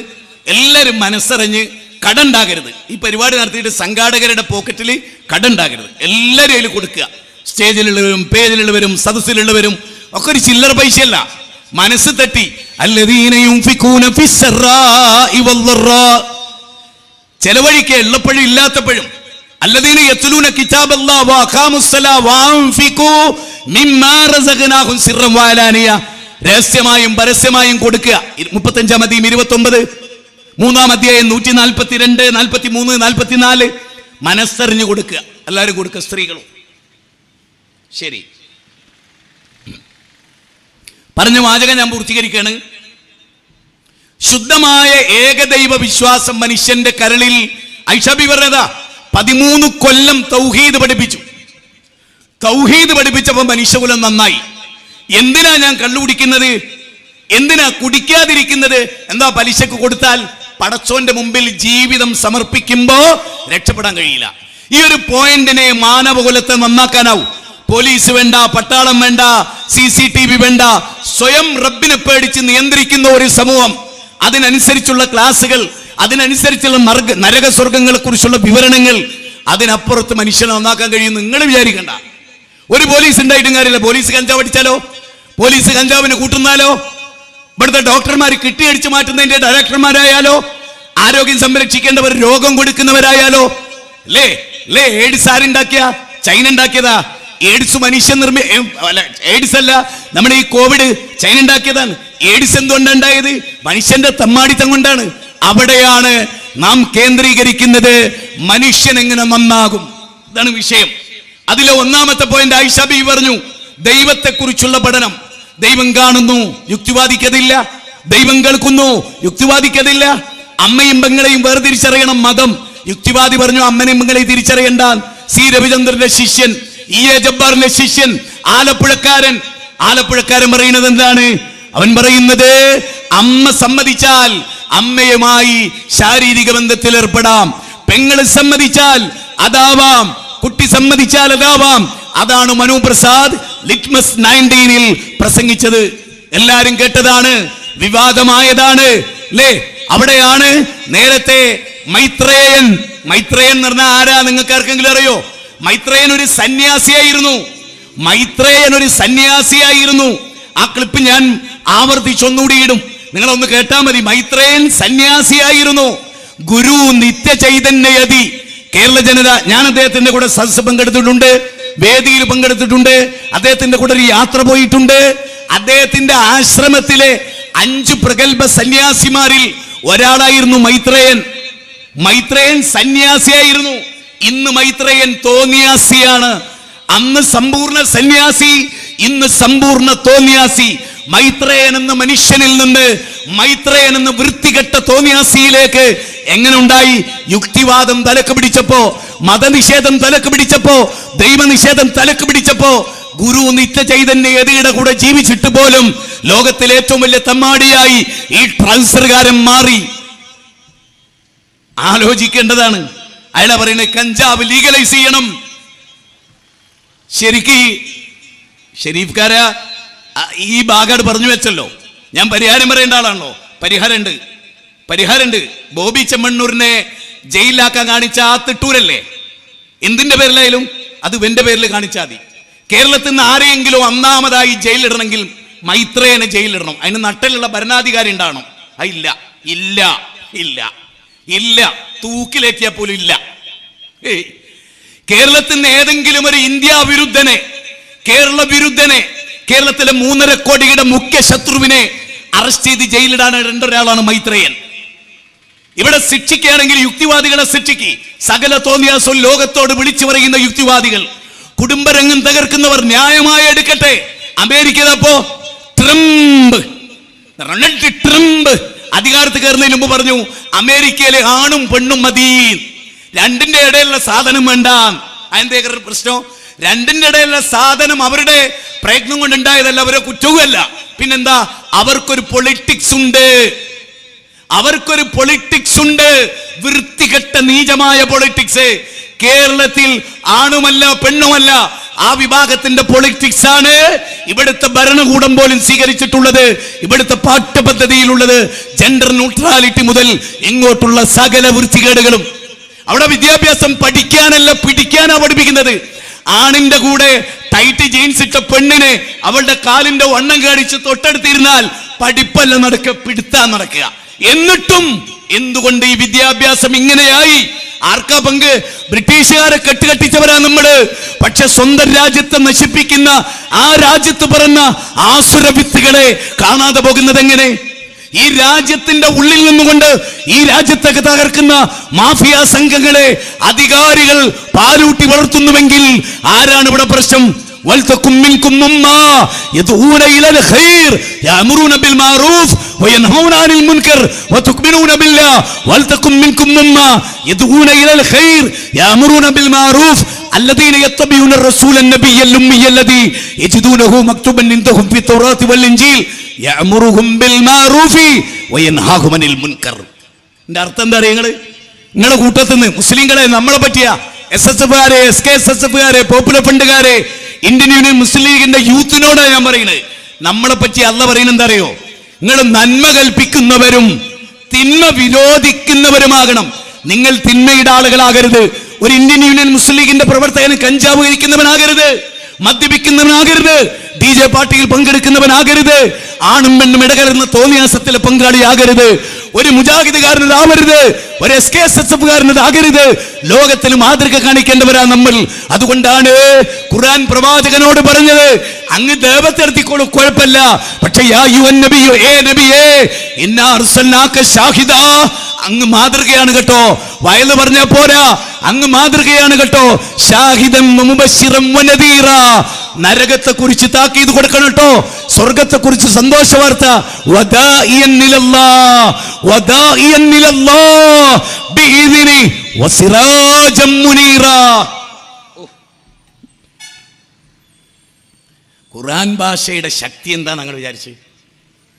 QHLS വരണമെന്നറിയും, പോയോ? സ്വന്തം വീടിനെ പറ്റി അല്ല പറഞ്ഞപ്പോ എന്താ പറഞ്ഞത്? 33-ാം അധ്യായം സൂറത്ത് അഹ്സാബ് 33-ാം അധ്യായം സൂറത്ത് അഹ്സാബ് 34. അതിലെന്താ പറയുന്നറിയോ? ബഷീറെ, നിന്റെ വീട്ടിൽ വെച്ച് ഖുർആനും ഹദീസും നീ പാരായണം ചെയ്യണം. നീയും നിന്റെ ഭാര്യയും മക്കളും അത് ഓർക്കണം. അത് ഓർത്തുകൊണ്ടായിരിക്കണം വീട്ടിലെ ബെഡ്റൂമിൽ ഇരിക്കേണ്ടത്. ആണോ? യൂട്യൂബിലെ, ഫേസ്ബുക്കിലെ, അതുപോലെ ഇൻസ്റ്റാഗ്രാമിലെ സകലമാന പോൺ സൈറ്റിലെയും വൃത്തികേട് ഓർത്ത്, ആ പെണ്ണിന്റെ അംഗലാവണ്യം ഓർത്ത്, തളിപ്പറമ്പിലെ വലിയൊരു ഷോപ്പ് ഉദ്ഘാടനം ചെയ്യാൻ വന്ന മുന്നും പിന്നും മുന്തി നിൽക്കുന്ന ആ ലോകത്തിലെ വൃത്തികെട്ട മനസ്സിന്റെ ഉടമയെ കണ്ടും തൊട്ടും അവരുടെ കൂടെ നിന്ന് ഫോട്ടോ എടുത്ത് വളരുന്ന ഒരു ജനതയിൽ ഇക്കിളിപ്പെട്ട വികാരങ്ങളില്ലെങ്കിലേ, അതുകൊണ്ട് അവരെ വിമർശിച്ചവരെയല്ല, ഈ യൂത്തിനെ നശിപ്പിക്കാൻ ഇറങ്ങി പുറപ്പെട്ട ബൾഗറായ മുത്തുനബി 1400 വർഷങ്ങൾക്ക് മുമ്പ് പറഞ്ഞ ഉടുത്തിട്ടുണ്ട്, ഉടുത്തിട്ടില്ല, അങ്ങനെയുള്ള പെണ്ണുങ്ങളെ നിയന്ത്രിക്കാൻ ആർഷഭാരതത്തിന് സാധിക്കണം. മാറ് തുറന്നിട്ടപ്പോ മാറ് മറക്കൽ സമരം നടത്തിയ ഒരു ജനത ഇന്ന് മാറ് കീറി പ്രദർശിപ്പിക്കാൻ വെമ്പൽ കൊള്ളുന്നുവെങ്കിൽ വളഞ്ഞത് മോന്തായമാണ്. വേലി തിന്നുന്ന വിളയാണ്, വിള തന്നെ വേലി തിന്നുന്ന അവസ്ഥയാണ്. ചങ്ങലക്ക് തന്നെ ഭ്രാന്തെടുത്ത ഘട്ടമാണ്. അറിയാൻ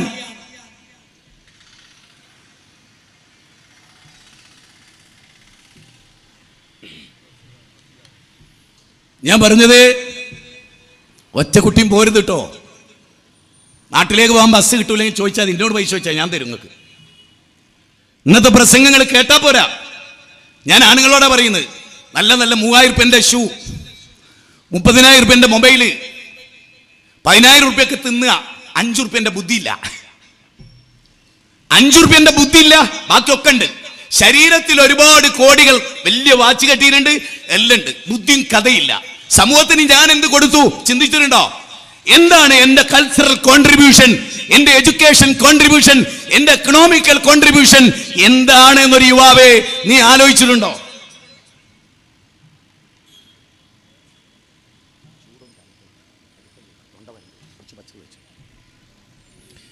അപ്പൊ ഞാൻ പറഞ്ഞു വന്നത്, വിശുദ്ധ ഖുർആൻ കൃത്യമായിട്ട് പറഞ്ഞു. ഖുർആൻ ഒരു കാര്യം കൂടി പറഞ്ഞു. ഖുർആൻ പറഞ്ഞത്, നബിയെ അങ്ങ് പ്രസംഗിക്കുന്ന കാര്യത്തിൽ അങ്ങ് മാതൃകയാകണം. നബിയെ അങ്ങയുടെ വീട് ഇസ്ലാമാകണം. അങ്ങയുടെ ഭാര്യമാരോട് ആദ്യം പറയണം പർദ്ദ ധരിക്കാൻ. അങ്ങയുടെ ഭാര്യമാരോട് പറയണം പുരുഷന്മാരെ നോക്കാതിരിക്കാൻ. വിശ്വാസികളെ, സ്വഹാബികളെ, നിങ്ങളുടെ ഭാര്യമാരായിരിക്കണം ഏറ്റവും മെച്ചപ്പെട്ടവർ. അതാണോ ഒന്ന്? അതാണോ? ഞാനിവിടെ പരിഹാരമാണ് പറയുന്നത്. യഥാർത്ഥമായ പ്രശ്നത്തിലേക്കുള്ള നമ്മുടെ യാത്രയാണ്. നോക്കൂ നിങ്ങൾ, ഒരു പ്രശ്നം ഇവിടെ നിലനിൽക്കുന്നു. അതെന്താണ്? وَإِذْ قَالَتْ أُمَّةٌ مِّنْهُمْ لِمَ تَعِظُّونَ قَوْمًا اللَّهُ أَوْ مُهْلِكَهُمْ أَوْ مُعَذِّبَهُمْ عَذَابًا شَدِيدًا قَالُوا مَعْذِرَةً إِلَى رَبِّكُمْ قَالُوا مَعْذِرَةً إِلَى رَبِّكُمْ وَلَعَلَّهُمْ يَتَّقُونَ. ഞാനൊരു മിനിറ്റ് ഒരു ഗ്ലാസ് വെള്ളം കുടിച്ചോട്ടെ കേട്ടോ.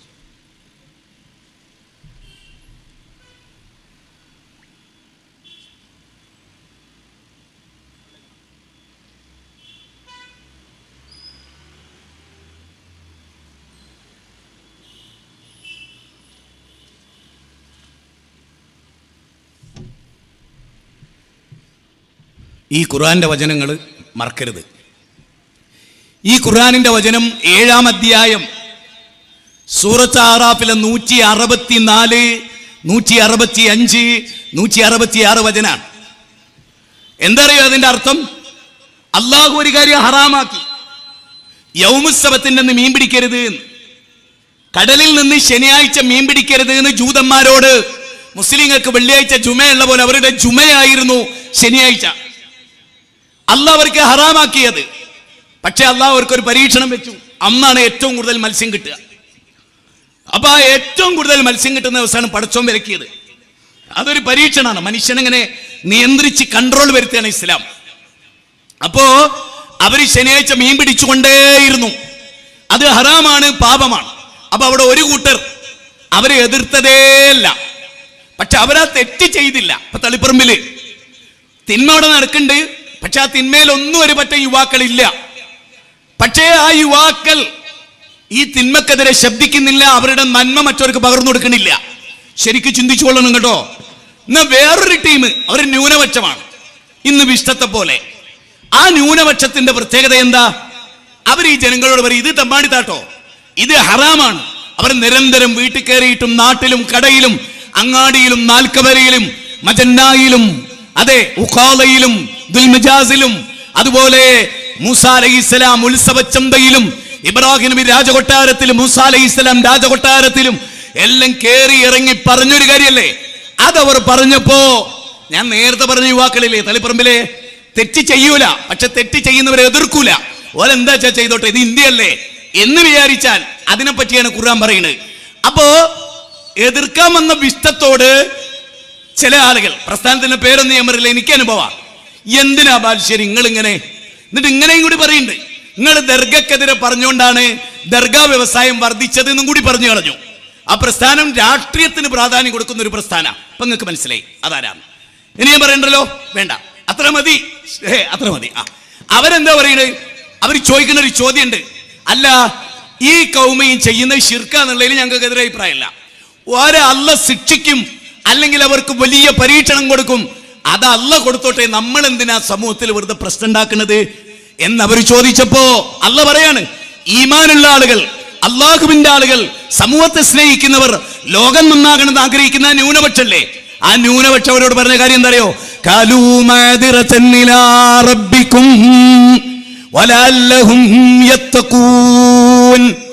ഞങ്ങൾക്ക് പടച്ചോനോട് പറയണം, ഞങ്ങൾ ഈ തിന്മക്ക് കൂട്ടുന്നിട്ടില്ല, ഞങ്ങൾ ചെയ്തില്ലെന്ന് മാത്രമല്ല ചെയ്തതിനെതിരെ ശബ്ദിക്കുന്നു.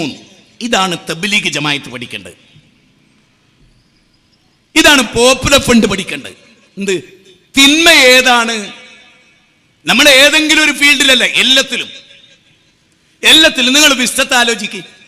വിസ്തം കൈവക്കാത്ത ഒരൊറ്റ മേഖലയും മനുഷ്യ ജീവിതത്തിന്റെ സകല മണ്ഡലങ്ങളിലും വിസ്തം കൈവക്കുന്നു. കാരണം ഇസ്ലാം അങ്ങനെ കൈവച്ചു, സമൂഹത്തിന്റെ പരിവർത്തനത്തെ കൊതിച്ചു. ഞാൻ പറയുന്നു, ഒന്നുകൂടെ ശ്രദ്ധിച്ചു നോക്കേ, എന്താ അവിടെ പ്രശ്നം? തിന്മ അങ്കുരമിടെ എതിർക്കാൻ ആളില്ല, പിന്നെ എങ്ങനെ നന്നാവും? ഞാൻ ഒന്നുകൂടെ ചോദിച്ചോട്ടെ, നമ്മളിപ്പോ കോവിഡ് വന്നല്ലോ, ഒരു സിമ്പിൾ ഉദാഹരണം. ഈ കോവിഡ് വന്ന സമയത്ത് നമ്മൾ മാസ്ക് ധരിച്ചില്ലേ, പ്രൊട്ടക്ഷൻ അല്ലേ, കൈ കഴുകിയില്ലേ, സോപ്പ് ഉപയോഗിച്ചില്ലേ, നമ്മൾ ക്വാറന്റൈനിൽ പ്രവേശിച്ചില്ലേ? ഇതൊക്കെ എന്താണ്? ആ രോഗം പടരാതിരിക്കാനുള്ള ജാഗ്രതയാണ്. വേൾഡ് ഹെൽത്ത് ഓർഗനൈസേഷൻ ചടകുടഞ്ഞേറ്റു, രാഷ്ട്രം ഉണർന്നു, പോലീസ് ഡിപ്പാർട്ട്മെന്റ് ഉണർന്നു, കുറെ പോലീസുകാർ മരിച്ചു. എന്താ? ഈ നാട് നന്നാക്കാൻ വേണ്ടിയാണ്. പക്ഷേ ഞാൻ ചോദിക്കട്ടെ, കഞ്ചാവിനെതിരെ ഈ ജാഗ്രത ഉണ്ടായോ? മദ്യപാനത്തിനെതിരെ ഈ ജാഗ്രത ഉണ്ടായോ? ഇപ്പൊ നമ്മൾ സാധാരണ പറയാറുണ്ട്, വെള്ളം സർവത്രേ കുടിക്കാനില്ലത്രേ അല്ലേ? വെള്ളത്തേക്കാൾ ഏറ്റവും കൂടുതൽ ഇവിടെ കിട്ടുന്നത് മദ്യമാണ്. അതിനാരാ സൗകര്യം ഏർപ്പെടുത്തി കൊടുത്ത്? നമ്മുടെ ഭരണകൂടം. മാറി മാറി വരുന്ന ഭരണകൂടം നല്ല ഭരണകൂടം എന്നുള്ളതിന്റെ ഏറ്റവും വലിയ തെളിവ് എന്താ പറയുക? എത്ര ബാറിന് ലൈസൻസ് കൊടുത്തു ആ മുഖ്യമന്ത്രിയുടെ നേതൃത്വത്തിൽ എന്നതാണ് ആ പാർട്ടി ഗംഭീര പാർട്ടിയാകാനുള്ള കാരണം. എങ്ങനെ ഭരിക്കുന്ന നേതൃത്വം നല്ലതാണ്, എല്ലാ സ്ഥലത്തും കള്ള് കിട്ടുന്നുണ്ട്, എല്ലാ സ്ഥലത്തും വെള്ളം കിട്ടുന്നുണ്ടോ? ഇല്ല. അതിനുള്ള പദ്ധതി സർക്കാർ ഉണ്ടാക്കിയോ? ഇല്ല. വളരെ കുറവാ. കള്ള് കിട്ടാനോ? അതിൽ ഇൻവോൾവ്ഡാ, അതിന് വകുപ്പുണ്ട്, മന്ത്രിയുണ്ട്.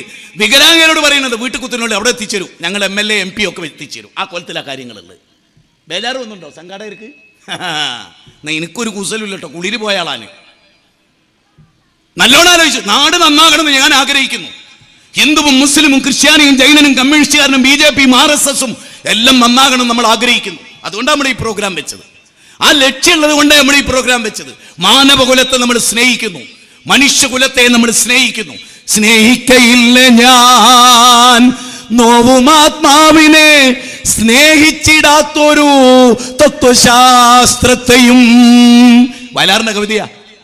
അമ്മ വേദനിക്കുന്നുണ്ട് മകന്റെ കഞ്ചാവോർത്ത്, മകന്റെ മയക്കുമരുന്നോർത്ത് ബാപ്പ വ്യസനിക്കുന്നുണ്ട്. ആ വ്യസനത്തിൽ നമ്മൾ പങ്കാളികളാകുക. എന്താ നമ്മുടെ മോക്ഷം ആയി ചിന്തിക്കുക. ഇനി ഞാൻ പറയുന്ന പോയിന്റിലേക്കൊന്ന് തിരിച്ചു വന്നു. ഞാൻ നേരത്തെ ഒരു ബാപ്പാനെ പറ്റി പറഞ്ഞു. ഞാൻ അവിടേക്ക് വീണ്ടും മടങ്ങാം, മറന്നതൊന്നുമല്ല കേട്ടോ. ലുക്മാനുൽ ഹക്കീം തൻ്റെ മകനെ ആദ്യമായിട്ട് വിളിച്ചു യാ ബുനയ്യ.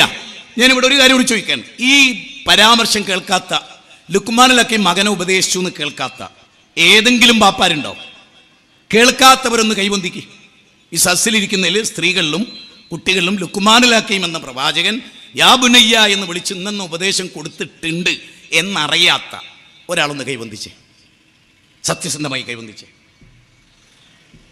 മാഷാ അല്ലാ. അപ്പൊ അറിയാം, ശരി അറിയാം, അതെന്നാണ് നിങ്ങൾക്കുള്ള പ്രഹരവും.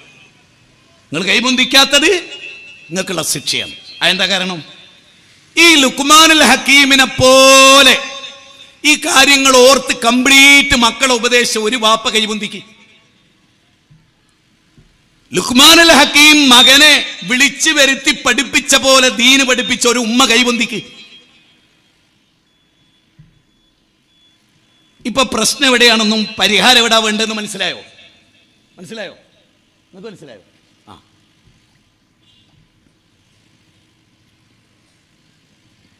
ഇപ്പൊ നിങ്ങൾക്ക് മനസ്സിലാവുണ്ടോ?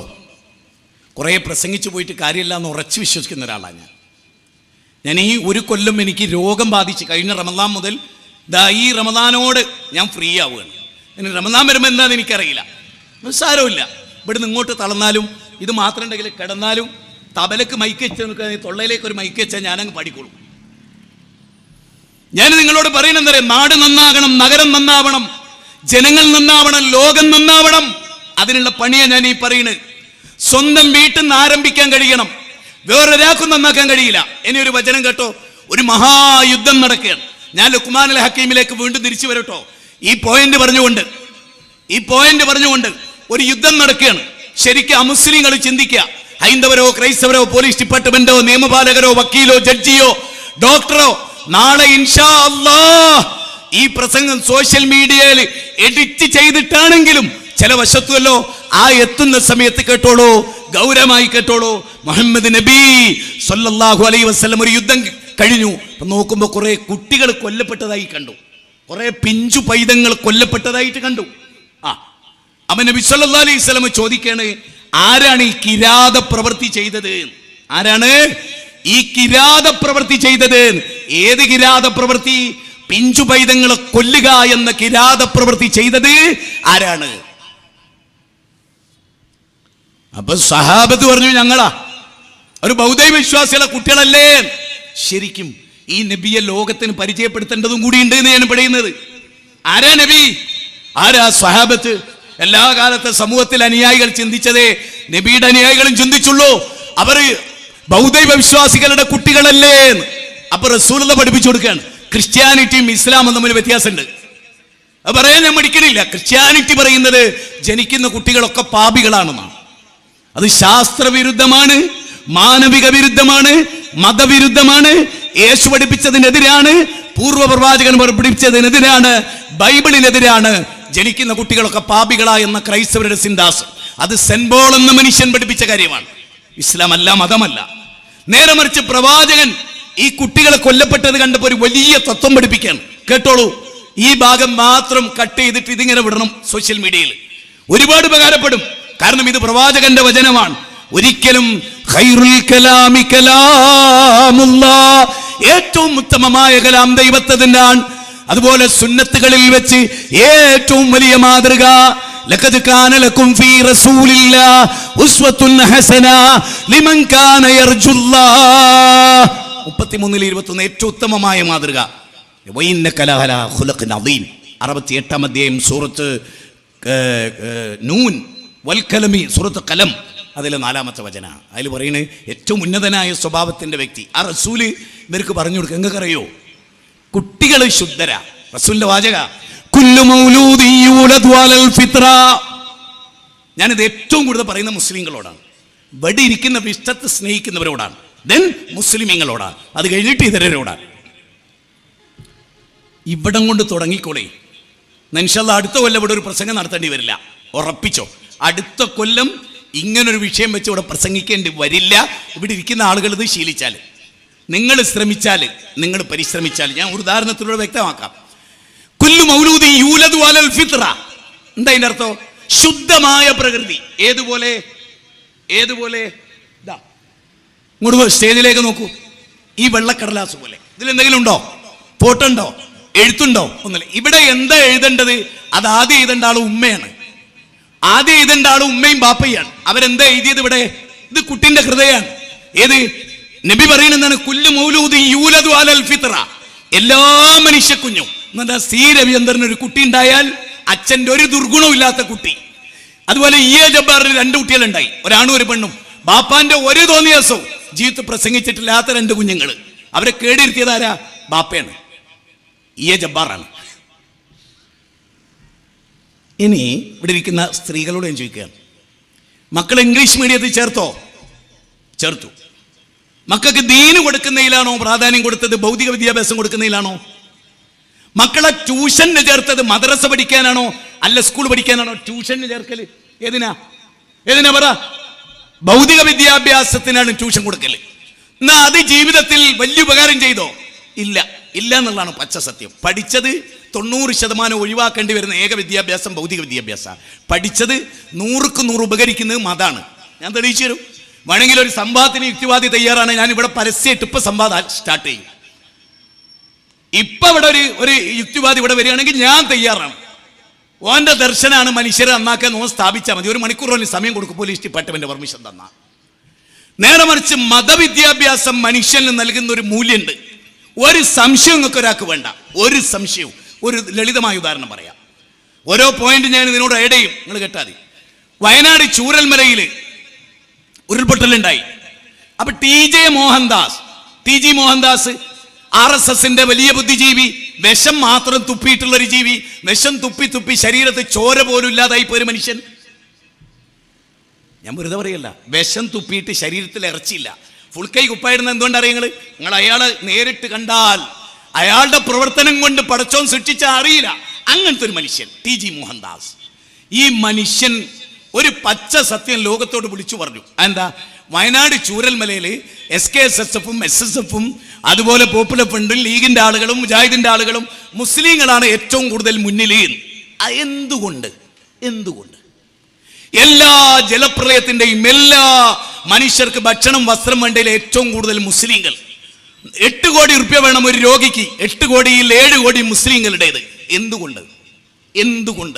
ഇത് ഞാൻ പരസ്യമായിട്ട് പറയുന്നത് എനിക്കൊരു മടിയില്ല. കാരുണ്യത്തിന്റെ മതമാണ് ഇസ്ലാം എന്നതുകൊണ്ടാണ്. എല്ലാവരുടെ മനസ്സിലും കാരുണ്യമാണ്. MA യൂസുഫ് അലി വരെ മൂപ്പര വല്യാപ്പ 5000 10,000 അയാളെ കൈ കൊടുത്തിട്ട് പറഞ്ഞു, മോനെ പൊയ്ക്കോ ദുബായിലേക്ക്, അധ്വാനിച്ചോ, പാവപ്പെട്ട ഒരാളെ മറക്കരുതിട്ടോ. ഇന്നും ആ വാചകം അദ്ദേഹം ഓർക്കുന്നു. എന്ത് പ്രതിസന്ധി കേരളത്തിൽ നേരിട്ടാലും കോടികൾ അദ്ദേഹത്തിൻ്റെതാണ്, അദ്ദേഹത്തിന്റെ മരുമകന്റേതാണ്, അല്ലെ ആസാദ് മൂപ്പന്റേതാണ്, ബാബു മൂപ്പന്റേതാണ്, അല്ലെ അതുപോലെ അനേക കോടീശ്വരന്മാരുടേതാണ്. എന്തുകൊണ്ട്? അവരുടെ മനസ്സിലൊരു മതമുണ്ട്. ഇനി ഞാൻ നിങ്ങളോട് ചോദിക്കട്ടെ, ഒരു യുക്തിവാദിയെ വയനാട്ടിൽ നിങ്ങൾ കണ്ടിട്ടുണ്ടോ? C രവിചന്ദ്രനെ ഒരു ചാക്ക് അരിയായിട്ട് വരുന്നത് നിങ്ങൾ കണ്ടിട്ടുണ്ടോ? ഈ മൈത്രേയൻ എന്ന് പറയുന്ന മാനവ വിരുദ്ധനെ, ലോകത്തിൽ ഒരു കൾച്ചറില്ലാത്ത ഈ ചെകുത്താനെ ഏതെങ്കിലും ഒരു നന്മന്റെ മുമ്പിൽ നിങ്ങൾ കണ്ടിട്ടുണ്ടോ? എന്റെ ഭാഷ കടുത്തു പോയെങ്കിൽ നിങ്ങൾ ക്ഷമിക്കുക. പോട്ടെ, ഇവിടെ എല്ലാ മതസംഘടനകൾക്കും രാഷ്ട്രീയക്കാർക്കും ആംബുലൻസ് ഉണ്ട്. ലോകത്ത് ആംബുലൻസ് ഇല്ലാത്ത ഏക വർഗം ഏതറിയോ? കേരള യുക്തിവാദി സംഘം ആംബുലൻസ് എന്ന് പറഞ്ഞിട്ട് ആംബുലൻസുകൾ കണ്ടിട്ടുണ്ടോ? ഒരാൾ യുക്തിവാദി ആയതിന്റെ അർത്ഥം എന്താ അറിയോ? പട്ടിയേക്കാളും പന്നിയേക്കാളും നിന്ദനാകുക എന്നുള്ളതാണ്. കാരണം ആ ജീവവർഗങ്ങൾക്ക് കാരുണ്യം ഉണ്ടാവും, യുക്തിവാദിക്ക് അത് ഉണ്ടാവില്ല. യുക്തിവാദി കാരുണ്യം കാണിച്ച വല്ല ചരിത്രങ്ങൾ ആരെയും കേട്ടിട്ടുണ്ടോ? സോഷ്യൽ മീഡിയയിൽ ഒരു യുക്തിവാദിയുടെ ആളുകളെല്ലാവരും യുക്തിവാദി ചെയ്ത സേവനം പുകഴ്ത്തുന്നത് നിങ്ങൾ കണ്ടിട്ടുണ്ടോ? ഞാൻ കണ്ടിട്ടില്ല. നിങ്ങളാരും കണ്ടിട്ടുണ്ടോ? ഞാൻ യുക്തിവാദിയുടെ പിന്നാലെ കൂടുന്ന ആളാ ഇല്ല. എന്തുകൊണ്ട്? മതമല്ല യുക്തിവാദിക്ക്. മതം ഉണ്ടാവുമ്പേ മനുഷ്യനാവും.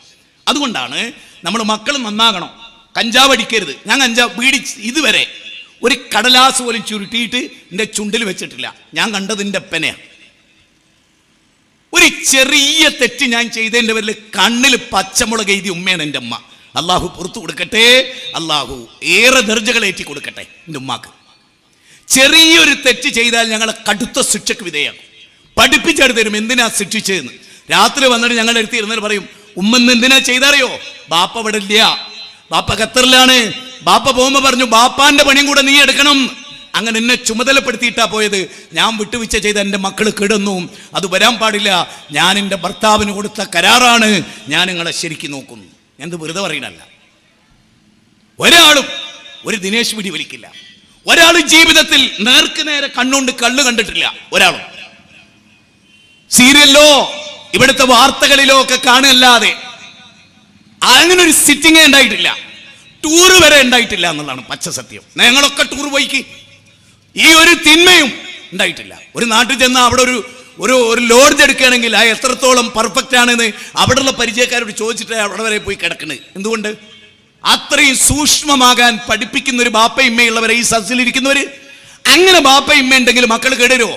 എങ്ങനെ കേടുവരും? നിങ്ങൾ ചിന്തിക്ക്. എല്ലാ അർത്ഥത്തിലും മോനെങ്ങനെ ഫോളോ ചെയ്യുന്ന ഒരു ബാപ്പ, നന്മയില് തിന്മ സ്നേഹിച്ചുകൊണ്ട് അവിടേക്കാണ് നമ്മൾ മടങ്ങുന്നത്. കേട്ടോ, എന്താ ബാപ്പാന്റെ ക്വാളിറ്റി? 10 വയസ്സിന്റെ മുമ്പ് പറഞ്ഞു പോകണം. 10 വയസ്സ് 20 വയസ്സോ കഴിഞ്ഞ് എല്ലാ തോന്നിയാസവും ചെയ്ത് ജയിലിൽ അടക്കപ്പെട്ടതിന് ശേഷം പറഞ്ഞിട്ട് കാര്യം ഉണ്ടാവില്ല. അതുകൊണ്ട് ചെറിയ കുട്ടികളുള്ളവർ വളരെ ആലോചിച്ചോളി. എനിക്ക് ചെറിയ കുട്ടികളുണ്ട്. 1.5 വയസ്സായവരുണ്ട്, 4 വയസ്സായവരുണ്ട്, 5 വയസ്സായ ആളുണ്ട്, 7 വയസ്സായ ആളുണ്ട്, 11 വയസ്സായ 2 ആളുണ്ട്. ആലോചിച്ച് നോക്കിക്കേ. 16 വയസ്സായ ആളുണ്ട്, 22 ആയതുണ്ട്, 26 ആയതുണ്ട്, 18 വയസ്സായതുണ്ട്. ഇങ്ങനൊക്കെ പ്രായമുള്ള കുട്ടികളുടെ ഒരു ബാപ്പയാണ് ഞാൻ. പെണ്ണും ആണും എല്ലാ സമയവും മക്കളുടെ കൂടെ സ്പെൻഡ് ചെയ്യാൻ അവസരം ഉണ്ടാക്കി. എൻ്റെ മോളൊരിക്കൽ പറഞ്ഞു, ഞാൻ ചോദിച്ചു നല്ല ബാപ്പയാണോ എന്ന്. ഇത് ഓരോ രക്ഷിതാക്കളും പാടാക്കാൻ പറയാ. അപ്പൊ എല്ലാ മക്കളും പറഞ്ഞു ഞങ്ങളുടെ ബാപ്പ നല്ല ബാപ്പയാണ്. എൻ്റെ മോള് മാത്രം ആയിഷ പറഞ്ഞു നല്ലതാണ്, പക്ഷേ എനിക്ക് വലിയ സങ്കടമായി. എൻ്റെ മോള് 6-ാമത്തെ വയസ്സിലാ പറയുന്നത് ബാപ്പ നല്ലതാണ് പക്ഷേ. അപ്പൊ എൻ്റെ ഹൃദയം കെട്ട് തകർന്ന്. കാരണം എല്ലാ മക്കളും പറയുന്നത് നല്ല വാപ്പിയാണ്, അവളും പറയുന്നത് നല്ലതാണ് പക്ഷേ. ആ പക്ഷേ എന്താണെന്നറിയാൻ എനിക്ക് കൗതുകമുണ്ടായി. അപ്പം എൻ്റെ മോളിനോട് പറയാണ്, എത്ര സ്നേഹിക്കുന്ന ഉപ്പയെ ഞങ്ങളുപ്പാന്ന് ഞങ്ങൾക്കറിയാം, പക്ഷെ ആ സ്നേഹിക്കുന്ന ഉപ്പാനെ ഞങ്ങൾക്ക് കിട്ടുന്നില്ലല്ലോ, ഉപ്പ എന്നും പോവുകയാണല്ലോ എന്ന് ചിന്തിക്ക്. എല്ലാരും ചിന്തിക്ക്. ഒരു മകളുടെ വിലാപം എന്താ? ബാപ്പാനെ സ്ഥിരമായിട്ട് കിട്ടുന്നില്ല. ഇനി ഒരു മിനിറ്റ് കേട്ടോ, എന്നോട് ക്ഷമിക്കണം കേട്ടോ. ഞാൻ ഇന്ന് പ്രസംഗിക്കാനുള്ള പോയിന്റ് ഉണ്ടാക്കുമ്പോൾ എനിക്ക് ശ്വാസം മുട്ട് അനുഭവപ്പെട്ടിരുന്നു. വല്ലാഹി എന്തുകൊണ്ടെന്നറിയോ? ഓരോ വാക്കും ശ്രദ്ധിച്ചിട്ട് നാളെ ക്ലിപ്പാക്കി കൊടുത്ത ആളുകൾ ഒരു നന്മയും ജനങ്ങളെ കൊണ്ടുണ്ടാവില്ല, പക്ഷേ ക്ലിപ്പാക്കാൻ വേണ്ടി ജനങ്ങൾ ഇങ്ങനെ ഓടി നടക്കും. ഞാൻ പറയുന്നത് ഈ നാട് നന്നാകാനാ പറയുന്നത്. ഈ ഒരു ഹിന്ദു മുസ്ലിം എന്ന എൻ്റെ ചിന്ത അല്ല. എല്ലാവരും അതിലേറ്റവും പ്രധാനമാണ് മക്കളുടെ കൂടെ ബാപ്പാരി ഇരിക്കുക എന്നുള്ളത്. ഇപ്പൊ എല്ലാ ബാപ്പാരും പറയുന്ന ഒരു വാചകമാണ്, ഞാൻ എൻ്റെ മക്കൾക്ക് വേണ്ടിയാ ജീവിച്ചത്, ഈ സ്വത്തൊക്കെ അങ്ങക്കുള്ളതല്ലേ. ഏറ്റവും വലിയ പാതകമാണ് ആ ബാപ്പ ചെയ്യുന്നത്. ഒരു മകൾക്ക് ബാപ്പ കൊടുക്കുന്ന ഏറ്റവും വലിയ സമ്മാനം എന്ന് റസൂൽ പറഞ്ഞ എന്താ? ക്വാളിറ്റി ലൈഫ് എന്നാ റസൂലിന്റെ പ്രഖ്യാപനം. നല്ല സ്വഭാവം പഠിപ്പിക്കുക. ഒരു ഉദാഹരണം പറയാം. അബൂ ഹുറൈറ റളിയല്ലാഹുവിനോട് മകള് വന്നിട്ട് പറയാണ്, എല്ലാ ഉമ്മമാരും ശ്രദ്ധിച്ചോളേ, ഉപ്പാ എന്റെ കൂട്ടുകാരികൾക്കൊക്കെ സ്വർണ്ണമൊക്കെ ഉണ്ട്, എനിക്ക് എന്റെ ഉപ്പ സ്വർണ്ണൊന്നും വാങ്ങി തന്നില്ലല്ലോ. അപ്പൊ ഉപ്പ പറയാണ്, മോളെ നിന്റെ കൂട്ടുകാരികൾക്ക് ദുനിയാവിലാണ് സ്വർണം, ആഖിറത്തിൽ സ്വർണത്തിന്റെ വളടണോ, അതാണ് ബാപ്പാന്റെ പൂതി. നിന്റെ മകളുടെ കയ്യിൽ പരലോകത്ത് സ്വർണത്തിന്റെ വളയിടുക. അപ്പൊ മകള് ചോദിച്ചാ എന്താ എങ്ങനെ? മോളെ ഞാൻ നിന്നെ തഹജ്ജുദ് നിസ്കരിക്കാൻ വിളിക്കുന്നുണ്ടോ? നോക്കൂ, അബൂ ഹുറൈറയുടെ വീട്ടില് രാത്രി ഒരു വിളക്ക്, ആ വിളക്ക് നേരം പുലരുന്നവരെ ഉണ്ടാവും. എന്തുകൊണ്ട് ആ വിളക്ക് എന്തുകൊണ്ട് അങ്ങനെ കത്തി? ആലോചിക്കണം മക്കളെ. ഞാൻ ഇവിടെ ഇരിക്കുന്ന എല്ലാവരോടും പറയാണ്, നിങ്ങളൊക്കെ വിവാഹിതരാണോ കുട്ടികളുണ്ടോന്നൊന്നും എനിക്കറിയില്ല. സ്റ്റേജിൽ ഇരിക്കുന്നു എന്നുള്ളതുകൊണ്ട് ഏൽപ്പിക്കപ്പെട്ടുകൊണ്ട് അവരിയ്ക്കുന്നത്. ഞങ്ങൾ ആരും നിങ്ങളെക്കാൾ ബെറ്റർ ആണെന്ന വിശ്വാസം ഞങ്ങൾക്ക് ആർക്കില്ല. പക്ഷേ ഞാനൊരു കാര്യം പറയാം, നിങ്ങൾ ചിന്തിച്ചോളണം, ശരിക്ക് ചിന്തിച്ചോളണം. അബൂ ഹുറൈറയുടെ വീട്ടിൽ ഈ വിളക്ക് നേരം പുലരുന്നവരെ. എന്താ കാരണം? ഒരല്പം ഉറങ്ങും അബൂ ഹുറൈറ, എന്നിട്ട് എഴുന്നേക്കും. കാനൂ ഖലീലൻ മിനൽ ലൈലി മാ യഹ്ജഊൻ വബിൽ അസ്ഹാരി ഹും യസ്തഗ്ഫിറൂൻ. ല്ലേ, സൂറത്ത് അദ്ദാരിയാത്തിലായിരിക്കാം 16, 17, 18, അല്ലെങ്കിൽ ഇദാ വഖഅത്തിൽ വാഖിയ. ചെറിയൊരു കൺഫ്യൂഷൻ. എന്താ പറയുന്നറിയോ? രാത്രി വളരെ കുറച്ച് ഉറങ്ങേയുള്ളൂ ബാപ്പ. എന്താ ബാപ്പാന്റെ പണി? മക്കള് കാണാതെ യൂട്യൂബ് തോണ്ടുക അല്ല. നമ്മളോ മക്കള് കാണാതെ യൂട്യൂബ് തോണ്ടുകയാണ്. ഉമ്മയോ മക്കള് കാണാതെ, മക്കളോ അതെ, മേലെ ഇരുന്നിട്ട് മക്കളും താഴെ ഇരുന്നിട്ട് ബാപ്പയമ്മേ. മോള് താഴോട്ടും വരില്ല, ബാപ്പ മേലോട്ടും കയറില്ല. കാരണം രണ്ടാക്കും അറിയാം, ഓളതാ കാണുന്നത്, ബാപ്പതാ കാണുന്നത്, അങ്ങോട്ടും പോകില്ല ഇങ്ങോട്ടും പോകില്ല. ശരിയല്ലേ പറഞ്ഞോ? മനസാക്ഷി ഉണ്ടെങ്കിൽ പറഞ്ഞോ, സ്വയം നന്നാകാൻ എന്ത് ചെയ്യാറുണ്ടെങ്കിൽ പറഞ്ഞോ. അതുകൊണ്ടാണ് ഞാൻ പറയുന്നത്, കുല്ലു മൗലൂദി യൂലദു അലൽ ഫിത്ര. എന്നിട്ട് റസൂൽ എന്താ പറഞ്ഞ്? എല്ലാ കുട്ടിയും പരിശുദ്ധനായിട്ടാണ് ജനിക്കുന്നത്. പിന്നെ ഓനെ കേടെടുത്തുന്നത് നാട്ടുകാരാണ് എന്നല്ല ആദ്യം പറഞ്ഞത്, കൂട്ടുകാരാണ് എന്നല്ല ആദ്യം പറഞ്ഞത്, ഓനെപ്പെട്ട ഉമ്മ, ഓനെപ്പെട്ട അമ്മ. റസൂലാ പറയുന്നത്, നബി വെറുതെ പറയില്ല. അപ്പം എല്ലാവരും പറയും എൻ്റെ കുട്ടി അങ്ങനെ ആയിപ്പോയതിൽ എനിക്ക് അത്ഭുതമുണ്ട്. ഇല്ല, നീ കാരണമാണ്. അപ്പം പറയും ഞാൻ 5 നേരം നിസ്കരിക്കുന്നുണ്ട് ഉസ്താദേ, ഞാൻ എല്ലാ ക്ലാസ്സിലും പോകുന്നുണ്ട്. അതെന്നാടോ കുഴപ്പമോ? 5 നേരം നിസ്കരിച്ചിട്ടേ ഉള്ളൂ. 5 നേരം നിസ്കരിക്കുമ്പോൾ പറഞ്ഞ കാര്യം മോൻ്റെ ജീവിതത്തിൽ ഉണ്ടാകണം. അത് നീ ശ്രദ്ധിച്ചില്ല. നീ നിസ്കരിച്ചിരുന്നു, നീ ഹജ്ജിന് പോയിരുന്നു. ഹജ്ജിന്റെ ആത്മാവ് എന്താന്ന് മകനെ പഠിപ്പിച്ചിട്ടില്ല. അതിന് നിനക്ക് നേരല്ല. നിന്റെ മകൻ ഉറങ്ങിക്കഴിഞ്ഞിട്ടാ നീ എത്തുന്നത്. നിന്റെ മകൻ ഉണരുന്നതിന് മുമ്പ് നീ എണീച്ചു പോയി. കൊല്ലങ്ങളോളം അങ്ങനെയാ. ബാപ്പാനോട് പൈസ വാങ്ങിത്തരും ഉമ്മ എന്ന് പറയും. ഉമ്മ പൈസ കൊടുക്കും, പക്ഷെ ആ പൈസ തന്നതിന്റെ അധ്വാനം ബാപ്പാക്ക് എത്ര ഉണ്ട് മകൻ ചിന്തിച്ചിട്ടേ ഇല്ല. അബൂ ഹുറൈറയുടെ പ്രത്യേകത എന്താ? അദ്ദേഹം രാത്രി ഇങ്ങനെ നിസ്കരിക്കും. തഹജ്ജുദിന്റെ അവസാനം കഴിഞ്ഞിട്ട് വിത്ർ നിസ്കരിക്കുന്നതിന് മുമ്പ് ഭാര്യനെ വിളിക്കും. ഭാര്യ ഒന്നെടുത്ത് നിസ്കരിക്കും. ഭാര്യ നിസ്കരിച്ച് അവസാനിക്കുമ്പോൾ മോളെ വിളിക്കും. എന്തൊരു വീടല്ലേ അത്! അങ്ങനെ മോളെ വിളിച്ചോടുത്തി എത്ര ഉമ്മ ഇവിടെ ഉണ്ട്. മോള് പ്രേമിച്ചതും, മോള് കഞ്ചാവ് അടിച്ചതും, മോള് കേടുവന്നതും, മോള് വിവാഹത്തിന് മുമ്പ് ഗർഭിണിയായതും ഓളെ തഹജ്ജുദ് നിസ്കരിപ്പിക്കാൻ ഉമ്മ മറന്നു. കാരണം ഉമ്മ നിസ്കരിച്ചിരുന്നില്ല.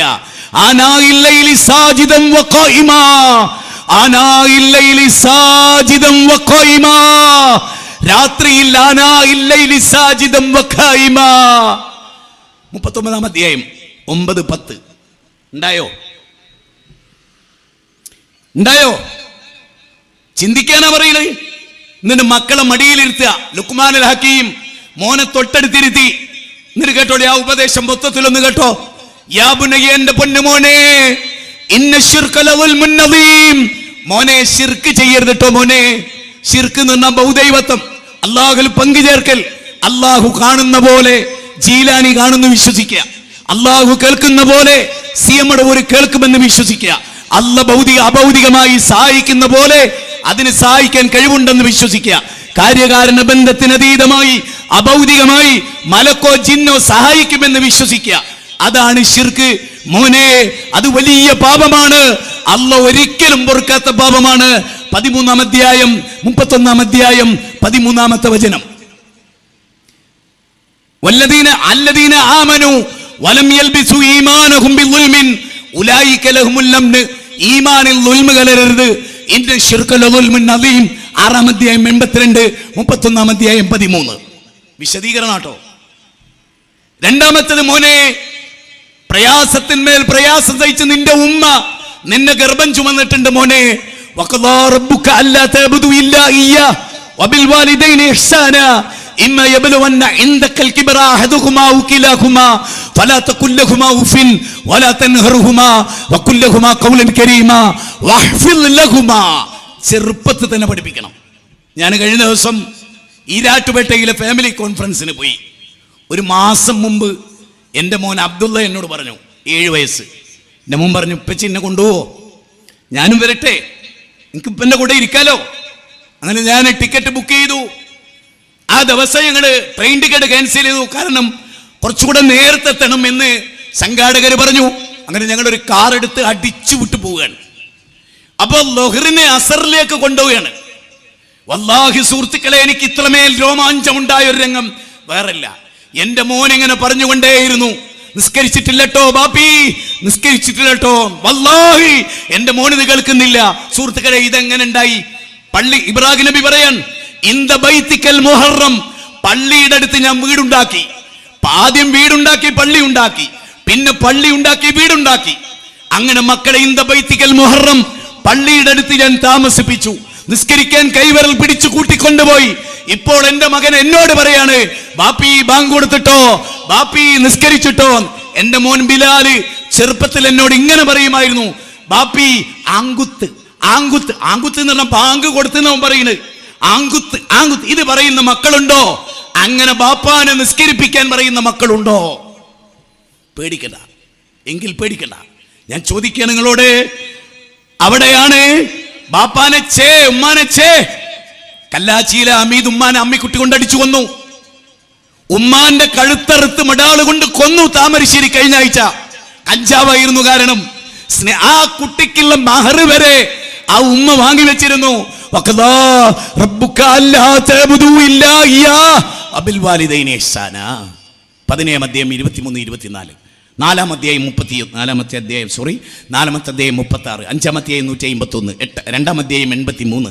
ഇതിലൊക്കെ പറയുന്നത് മാതാപിതാക്കളുടെ ബന്ധമാണ്. ലുക്മാനുൽ ഹക്കീം പഠിപ്പിച്ചെടുത്ത്, മോനെ ബാപ്പയിമ്മ ഇങ്ങനെയാണ്, മോശമായ വാക്ക് പറയരുത്, ചേ എന്ന് പോലും ഉപ്പാനോട് ഉമ്മാനോട് പറയും എന്നത് ഇന്ന് മക്കൾ ധിക്കരിച്ച് ഉപ്പാൻ്റെ കീശ പിടിച്ചു കീറി കഞ്ചാവ് വലിക്കാൻ പോവാൻ. ഉപ്പാനെ അടിച്ച് തള്ളിയിട്ട് ഒരു അധ്യാപകനോട് കുട്ടി പറയുന്ന ക്ലിപ്പ് നിങ്ങളൊക്കെ കേട്ടിട്ടുണ്ടാവും. മൊബൈൽ എടുത്ത് വെച്ചതിന് പുറത്ത് കിട്ടിയാൽ നിന്നെ ഞാൻ കൊല്ലും. 9-ാം ക്ലാസ് വിദ്യാർത്ഥിയാണ്. ഫോണിനടിമയാണ്, ഫോൺ സൈറ്റിനടിമയാണ്. എല്ലാവരും വിചാരിക്കും ചെറിയ കുട്ടികളല്ലേ. ഞങ്ങളുടെ നാട്ടിലൊരു ചെല്ലുണ്ട്, ഇവിടെ ഉണ്ടോ അറിയില്ല. കുട്ടികളല്ലേ, പൈച്ചിട്ടല്ലേ, നെയ്ച്ചോറല്ലേ, ബെയ്ച്ചോട്ടേ. ഇന്ന് നമ്മളെന്താ കുട്ടികളല്ലേ ആണ്, അതുകൊണ്ടാവല്ലേ നന്നാക്കണമെന്ന് പറയുന്നത്. ഞാൻ ഒരു ചോദ്യം ചോദിച്ചോട്ടെ. നബി സല്ലല്ലാഹു അലൈഹി വസല്ലമയുടെ പേരക്കുട്ടി പരിഹാരാട്ടോ പറയുന്നത്.